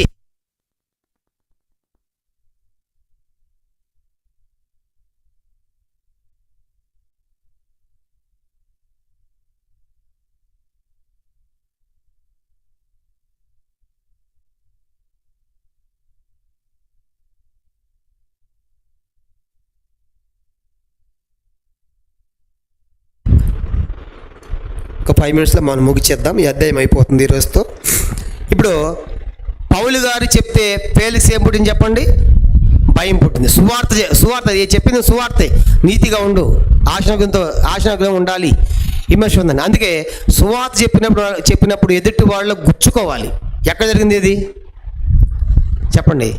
2వ అధ్యాయంలో వాళ్ళు మీరు సిలివేసిన యేసుని క్రీస్తుని గుచ్చబడి పొడవబడిని చూస్తా. అంటే సువార్త అనేది చెప్పినప్పుడు వాళ్ళు గుచ్చబడి వాళ్ళంటే అయ్యేలారు మేమేమి రక్షణ మంది మేమేం చేయాలి? 2వ అధ్యాయం 30-47 వచ్చినాలు మీరు మారుమనసు పొందాలి, బాప్తిసం పొందాలని చెప్పాడు. ఇప్పుడు ఫేలిక్స్ కూడా గుచ్చబడ్డాడు కానీ భయపడ్డాడు కానీ ఏం చేయట్లేదు చెప్పండి, ఒప్పుకోవటంలా. సమయం ఇంకా వాయిదా వేస్తాడు, మళ్ళీ వింటామని అంటున్నాడు. భయం మీద వచ్చింది కానీ ఇప్పుడు సమయం కాదంటున్నాడు. కనుక ఇంకోసారి పిలిపిస్తానని చెప్పేసి టైం వచ్చినా సరే టైం వచ్చినప్పుడే మారాలి, ఇంకా మారే టైం అని అనుకోకూడదు. కానీ ఇప్పుడు ఏం చేస్తా అంటే టైం వచ్చిన మాటల మనం గుర్తుంచుకోవాలి, ఇదే మన టైం వచ్చినప్పుడే అదే మిక్కిలి అనుకూలమైన సమయం. మళ్ళీ అలాంటి సమయం మనకి రాకపోవచ్చు. అలా నెక్స్ట్ ఏం జరిగిందంట చూడండి, 24వ అధ్యాయము 26 వచనం ముగిచేద్దాం. 24 అధ్యాయము లూకా సువార్త 24 అధ్యాయం. ఆ సువార్త విన్నాడు, భయపడ్డాడు, ఇంటికి వెళ్ళమని చెప్పాడు. నాకు సమయం అయిపోయిందని చెప్పాడు. కానీ సమయం అయిపోవడమే కాదు, ఇదే నీకు అనుకూలమైన సమయాన్ని గుర్తించలేకపోయాడు. నెక్స్ట్ 26 వచనం, 24 అధ్యాయం 26 వచనం. తరువాత పౌలు వలన తనకు ద్రవ్యం దొరుకుతుందని ఆశించి మాటికి అతన్ని పిలిపించి అతనితో సంభాషణ చేయుచుండెను. ఈ ఫేలిక్స్ ఎట్టంటోడంటే, ఎలాంటి లంచగొండంటే డబ్బుకు అలవాటు పడినవాడు. అందుకే మొట్టమొదటి చెప్పా, ఇతని పరిపాలన ఎవరికి కూడా ఇష్టం లేదని చెప్పాం, మొదట చెప్పుకున్నాం. కానీ ఆయన ఏమని పొగిడాడు, అందరూ హ్యాపీగా ఉన్నారు. ఒకటిదే, ఇతని పరిపాలన ఎవరికి ఇష్టం అంటే డబ్బు లంచం ఆశించేవాడు, లంచం తీసుకునేవాడు ఫేలిక్స్. అందుకే ఇప్పుడు ఏం చేస్తున్నాడు, పౌలు గారు చెరసాల్లో ఉంటే పౌలు గారు ఏందయ్యా నువ్వేమన్నా చెప్పు, నువ్వు అంటే బెయిల్ ఇచ్చేస్తే వెళ్ళిపోతావు అనేటట్టు ఉన్నాడు. కానీ పౌలు గారు లంచం పెట్టేవాడా, డబ్బు పెట్టేవాడు కాదు. పౌలు గారు అసలు చెరసాల్లో ఉండమని చెప్పింది ఎవరు, దేవుడే కదా. నువ్వు తెలిసినట్టు కైసరు బాబు చెప్పి దేవుడే, కాబట్టి పౌలు డబ్బు ఇచ్చేవాడు కాదు. ఇప్పుడు మాటి పిలిపించాడు అంటే అర్థం ఏంటి, పౌలు గారు ఏమన్నా డబ్బు ఇస్తాడేమో ఆశపడుతున్నాడు. కానీ పౌలు గారు డబ్బు ఇచ్చేవాడు కాదు. పౌలు గారిని కావాల్సుకునే దేవుడు జైల్లో పెట్టాడు. కాబట్టి మనం బైబిల్ కూడా గమనించామనుకోండి, ఎంతోమంది లంచాలు తీసుకునే వాళ్ళు కూడా ఉన్న బైబిల్. యెషయా గ్రంథం 1వ అధ్యాయం చూడండి. అధికారులంట లంచాలు తీసుకుంటున్నారు. యెషయా గ్రంథం 1వ అధ్యాయం 23వ వచనం. ఒక 5 నిమిషాల్లో మనం ముగిచ్చేద్దాము త్వరగా. దీంతో ఈ అధ్యాయం ముగించబడుతుంది కాబట్టి మనం క్లోజ్ చేద్దాం. యెషయా గ్రంథం 1వ అధ్యాయం 23వ వచనం. యెషయా 1:23. నీ అధికారులు ద్రోహులు, దొంగల సహవాసులు, వారందరూ లంచములు కోరుదురు, బహుమానముల కొరకు కనిపెట్టుదురు, తండ్రి లేని పక్షమున న్యాయము తీర్చరు, ఇతరుల పక్షం న్యాయము విచారించరు. కాబట్టి ఎవరంటే వీళ్ళంతా కూడా లంచగొండ్లు, అధికారులు. కనుక అధికారులంట లంచాల కోసం ఆశపడుతున్నారు. కనుక లంచాలు తీసుకుని న్యాయాన్ని అన్యాయంగా మార్చేస్తున్నారు. మీకా గ్రంథం 7వ అధ్యాయం త్వరగా. మీకా గ్రంథం 7వ అధ్యాయము 3వ వచనం. మీకా గ్రంథం 7వ అధ్యాయము 3వ వచనం కూడా మనం గమనించామంటే, మీకా 7:3, పేజ్ నంబర్ 767. 2 చేతులతోనూ కీడు చేయి పూనుకొందురు, అధిపతులు బహుమానము కోరుదురు, న్యాయాధిపతులు లంచం పుచ్చుకొందురు, గొప్పవారు తమ మోసపు కోరికను తెలియజేయుదురు. చూసారు కనుక అధిపతులు అంత లంచం కోరుతున్నారు, న్యాయాధిపతులు బహుమాన లంచాలు కోరుతున్నారు. అందుకే యెహోషాపాతు టైంలో రాజుగా ఉన్నప్పుడు ఏమని చెప్పాడంటే, మీరు ఎవరు లంచం తీసుకోవద్దు. 2 దినవృత్తాంతములు 19వ అధ్యాయం. 2 దినవృత్తాంతములు. ఒక మంచి రాజు యెహోషాపాతు తన దేశంలో ఏమని పెట్టాడంటే, లంచాలు తీసుకోవద్దని బోధ చేశాడు. 2 దినవృత్తాంతములు 19వ అధ్యాయం 5 నుంచి 7 వచనాలు. 2 దినవృత్తాంతములు 2 Chronicles చాప్టర్ 19 verse 5. మరియు అతడు ఆయా పట్టణములు అనగా దేశమందు యోధవారణ బురుజులు గల పట్టణములన్నింటిలో న్యాయాధిపతులు నిర్ణయించి వారికి ఆజ్ఞాపించాను. న్యాయాధిపతులు ఏమని చెప్పాడు, 6వ వచనం. మీరు యెహోవా నియమను బట్టే గాని మనుషుల నియమను బట్టి తీర్పు తీర్చవలసిన వారు కారు. ఆయన మీతో కూడా ఉండును కనుక మీరు తీర్పు తీర్చినప్పుడు బహు జాగ్రత్తగా చేయుడి. యెహోవా భయము మీ మీద ఉండును గాక, హెచ్చరికగా ఉండి తీర్పు తీర్చుడి. మన దేవుని యెహోవా దాని దౌష్టంలో ఆయన పక్షపాతి కాడు, లంచం పుచ్చుకునేవాడు కాడు. కాబట్టి యెహోషాపాతు కూడా తన టైంలో ఉన్న వాళ్ళందరికీ ఏం చెప్పాడంటే, మీరు లంచాలు తీసుకోవద్దు. ఫేలిక్స్ ఎట్లాంటి వాడు చెప్పండి, లంచగొండి. లంచం కోసం పౌలు గారిని పిలిచి మాటికి పిలిచాడంట. పౌలు గారి వద్ద పౌలు గారు లంచం ఇవ్వాల. కానీ ఏం జరిగిందంట, ఒక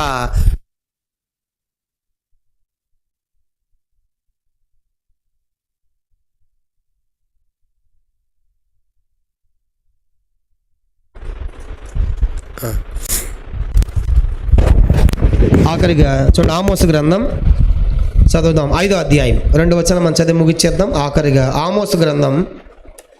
న్యాయము జరిగించకుండా లంచాలు తీసుకొని న్యాయాన్ని మార్చివేస్తున్నారంట. ఆమోసు గ్రంథం 5వ అధ్యాయము 7వ వచనం, పేజ్ నెంబర్ 757. ఆమోసు 5:7. న్యాయమును అన్యాయమునకు మార్చి నీతిని నేలను పడవేయి వారలారా. కానీ న్యాయాన్ని ఎట్లా మారుస్తున్నారంట, అన్యాయంగా మారుస్తున్నారంట. 24వ వచనం. ఆమోసు 5:24. నీళ్లు పారునట్లుగా న్యాయము జరుగనీయుడి. అట్లా చేయాలి. కనుక నీళ్లు పారినట్టు న్యాయం ఉండాలి, కానీ లంచాలు తీసుకుని న్యాయాన్ని తిప్పివేయకూడదు. కాబట్టి పౌలులో సందేహం లేదు, కనుక విసుగుదల లేదు. పౌలు గారు ఎంతో ఓపికతో ఉన్నాడు జైల్లో, ఖైదీలో. కనుక పౌలు గారు ఎంతో సహనం మనం చూస్తాము. కాబట్టి ఈ రీతిగా పౌలు గారిని జైల్లోనే పెట్టి ఏం చేశాడు ఆయన? 24 అధ్యాయం ఆఖరిగా అపోస్తల కార్యములు 24 అధ్యాయం ఆఖరి వచనం చూడండి, చివరి వచనం చదివి మనం ముగిద్దాము. 24 అధ్యాయం 27 వచనం, 24, 27. 2 సంవత్సరాల తరువాత ఫేలిక్స్కు ప్రతిగా పోర్కి ఫేస్తూ వచ్చెను. అతడు ఫేలిక్స్ యూదుల చేత మంచివాడు అనిపించుకున్న వలనని కోరి పౌలును బంధకముల్లోనే విడిచిపెట్టి పోయాను. కానీ ఇప్పుడు ఇతడు వెళ్ళిపోతున్నాడు. నెక్స్ట్ వేరే ఆయన వస్తున్నాడు గవర్నర్గా. పోతా ఏం చేశాడంటే అతడు, నాకు డబ్బు లేకపోయిందిలే, యూదులందరూ నన్ను మంచివాడు అనుకోవాలంటే పౌలు ఎక్కడ ఉండాలి? జైల్లో ఉండాలి. పౌలు జైల్లో ఉంటే ఈయనకి మంచి పేరు అన్నమాట. షబాష్, మంచి పని చేసావు, ఆయన జైల్లోనే పెట్టాలి అని యూదులు అంటూ ఉంటే ఈయనకి క్రెడిట్ అన్నమాట. ఆ క్రెడిట్ అంటే మనుషుల సంతోషం కోసము ఒక న్యాయవంతుని ఎక్కడ పెట్టాడు? జైల్లో పెట్టాడు. ఎంత ఘోరం అండి ఇది. కనుక పిలాతు కూడా తీర్పు ఇచ్చాడు. పిలాతు కూడా ఏమన్నాడు? ఇతను నాకు ఏ దోషము లేదు 3 సార్లు చెప్పి యేసుప్రభు వారిని అని చెప్పి ఏం చేశాడు? మీకు ఇష్టమని చేసుకొని పోండి. అదేంటి న్యాయం లేదని, దోషం లేదు విడిచిపెట్టాలి కదా, విడిచిపెట్టి కొడలు గట్టి అప్పగిస్తాం, ఇది అన్యాయం చూసారు. కాబట్టి ఇక్కడ నేను పౌలు గారికి కూడా అన్నీ విన్న తర్వాత ఏం చేశాడంటే, డబ్బు ఇవ్వలేదు కాబట్టి నాకు డబ్బు కూడా రాలేదు, కానీ పోనీ డబ్బు అనిస్తే పౌలు గారిని విడిచిపెట్టాము. డబ్బు ఇవ్వలేదు కాబట్టి ఇప్పుడు నాకు మంచి పేరు రావాలంటే యూదుల ద్వారా ఏం చేయాలి? పౌలు గారిని జైల్లోనే పెట్టాలి. చూసారా? అందుకే సేమ్ ఇలాంటి మనసే పిలాతు కూడా. మార్కు సువార్త 15 అధ్యాయం, మార్కు సువార్త 15 అధ్యాయం 15 వచనం, మార్కు సువార్త 15 ఆఖరిగా మార్కు సువార్త 15 అధ్యాయం 15 వచనం అందరం కలిసి చదువుదాం. పిలాతు, మార్కు సువార్త 15 పిలాతు జన సమూహమును సంతోషపెట్టకు మనసు గలవాడై వారికి బరబ్బను విడుదల చేసి యేసును కొరడాలతో కొట్టించి సిలువేయ అప్పగించింది. ఇదన్నమాట. పిలాతు కూడా జన సమూహాన్ని సంతోషపెట్టాలి. యేసు అన్యాయంగా యేసుని సిలువేసినా పర్వాలేదు, కానీ నేను మనుషులను సంతోషపెట్టాలి అంటున్నాడు. చూసారా? అంటే గలతీ 1:10 పౌలు అన్నాడు, గలతీ 1:10, నేను మనుషులను సంతోషపెట్టువాడిని అయితే నేను క్రీస్తుకు దాసుడనే కాకయే పోవుదును. మనం మనుషులు సంతోషపెట్టడం కాదు, మరి ఎవరిని సంతోషపెట్టాలి? దేవుని. 1 తెస్సలోనిక 2 అధ్యాయం 4 వచనం, 1 తెస్సలోనిక 2:4, 1 తెస్సలోనిక 2 అధ్యాయము 4 వచనం, 1 తెస్సలోనికైలు 2 అధ్యాయము 4 వచనం. సువార్తను మాకు అప్పగించడానికి యోగ్యులమని దేని వల్ల ఎంచబడిన వారమై మనుషులను సంతోషపెట్టే వారము కాక మన హృదయములను పరీక్షించు దేవుణ్ణే సంతోషపెట్టే వారమై బోధించుచున్నాము. కాబట్టి ఫేలిక్స్ లాగా, పిలాతులాగా చెప్పడం, మనం ఎవరిని సంతోషపెట్టకూడదు? మనుషులను కాదు. ఎవరిని సంతోషపెట్టాలి? దేవుణ్ణి. తెస్సలోనిక సంఘం అలాగే ఉన్నారు. 4 అధ్యాయము 2 వచనం, 1 తెస్సలోనిక 4:2, కాగా మీరు ఎలాగ నడుచుకొని దేవుని సంతోషపరచవలనో మా వలన నేర్చుకునే ప్రకారముగా మీరు నడుచుకొనిచున్నారు. పౌలుని చూసి తెస్సలోనిక సంఘం నేర్చుకుందంట, మనం మనుషులను సంతోషపెట్టకూడదు. ఎవరిని పెట్టాలి? దేవుణ్ణే సంతోషపెట్టాలి. ఇంతటితో మనం ముగిచ్చేసాం. 24 అధ్యాయము సమాప్తం అయిపోయింది. కానీ పౌలు గారు చెరసాలలో ఉన్నాడు, జైల్లో ఉన్నాడు. ఫేలిక్స్ మాత్రము వెళ్ళిపోయాడు. డబ్బు రాలేదు, కానీ యూదుల ద్వారా ఒక క్రెడిట్ ఘనత రావాలనుకున్నాడు. కాబట్టి అదేం చేసినట్టు మంచివాడు అనిపించుకోవడం కోసము ఒక అన్యాయమైన తీర్పులాగా తీర్చినట్టుగా తీర్చి జైల్లోనే పెట్టి ఫేలిక్స్ వెళ్ళిపోయాడు. దీంతో 24 అధ్యాయం మనం ముగించబడింది. నెక్స్ట్ వచ్చిన తర్వాత ఏం జరిగిందో ప్రభు చిత్తమైతే ముందు నెల మనం చూద్దాం. దీంతో అపోస్తల కార్యములు 24 అధ్యాయం పూర్తిగా 27 వచనంతో కంప్లీట్ అయిపోయింది. వచ్చేవారం మనం ప్రభు చిత్తమైతే 25 అధ్యాయాన్ని మనం ప్రారంభిస్తాం. ప్రార్థన చేసుకుంటాం.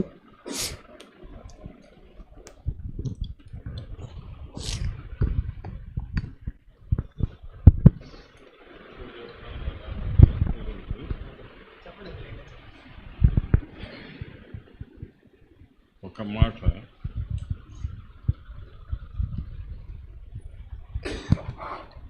యెషయా గ్రంథము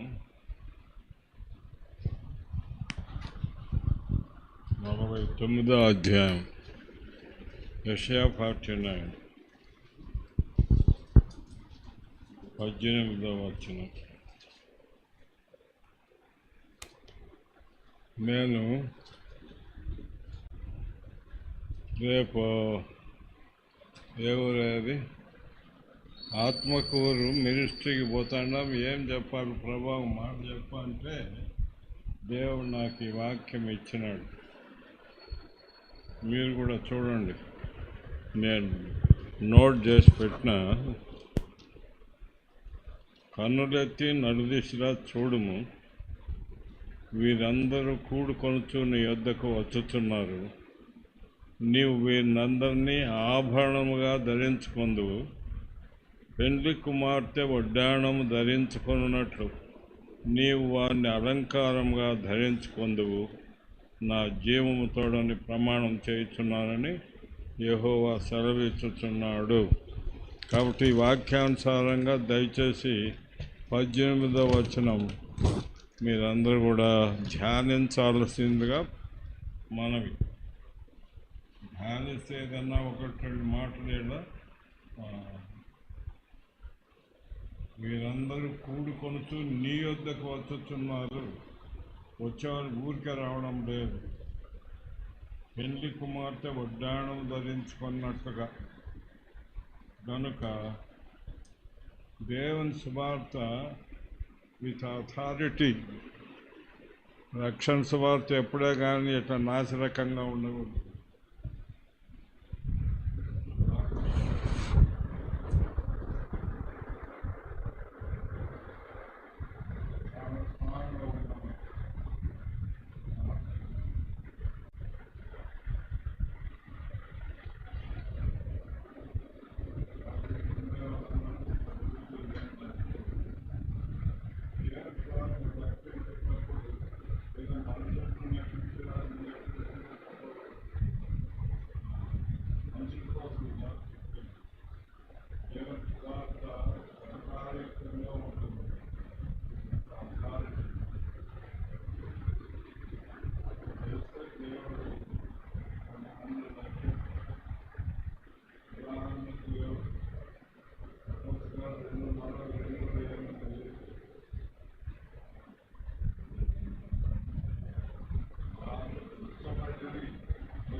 ప్రార్థన చేసుకుంటాం.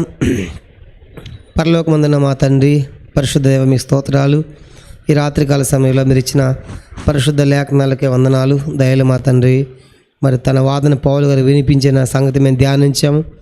అంత మాత్రమే కాదు, మరి ఆఖరి సంగతి కూడా దయలు మా తండ్రి, మరి తీర్పు చెప్పటంలో విఫలమైన ఫేలిక్స్ అనే సంగతి కూడా మేము ధ్యానం చేయగలిగాం. అనేకమైన సత్యాలు మీకు మరి మాకు బోధించారు, నేర్పించారు. అందుకే మీ స్తోత్రాలు చెల్లించుకుంటూ వచ్చిన ప్రతి ఒక్కరిని మీరు దీవించండి.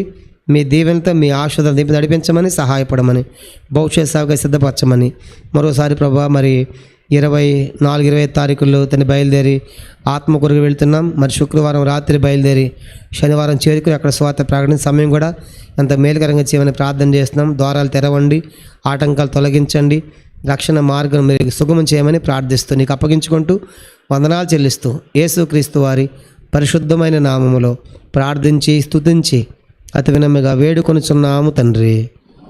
ఆమేన్. మన తండ్రి అయిన దేవుని ప్రేమయు, కుమారుడు యేసుక్రీస్తు వారి కృపయు, పరిశుద్ధాత్మకు అన్యోన్య సహవాసము చెలిచిన మనకును, తను ప్రేమించు వారికిని, సకల పరిశుద్ధులకును ఇప్పుడు ఎల్లప్పుడూ ఇప్పుడు సదాకాలము తోడై ఉండుగాక. ఆమేన్.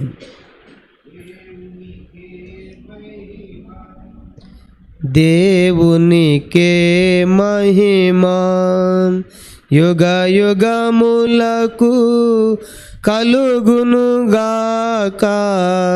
యుగ యుగములకు కలుగునుగాక. దేవునికే మహిమా, దేవునికే మహిమా. అందరికి కూడా ప్రైజ్ లాడ్. క్షమించండి, ఈరోజు అధ్యాయం అయిపోతుందని కొంచెం పొడిగించాము. అందరు కోఆపరేషన్ చాలా థ్యాంక్ యూ. అందరికి ప్రైజ్ లాడ్.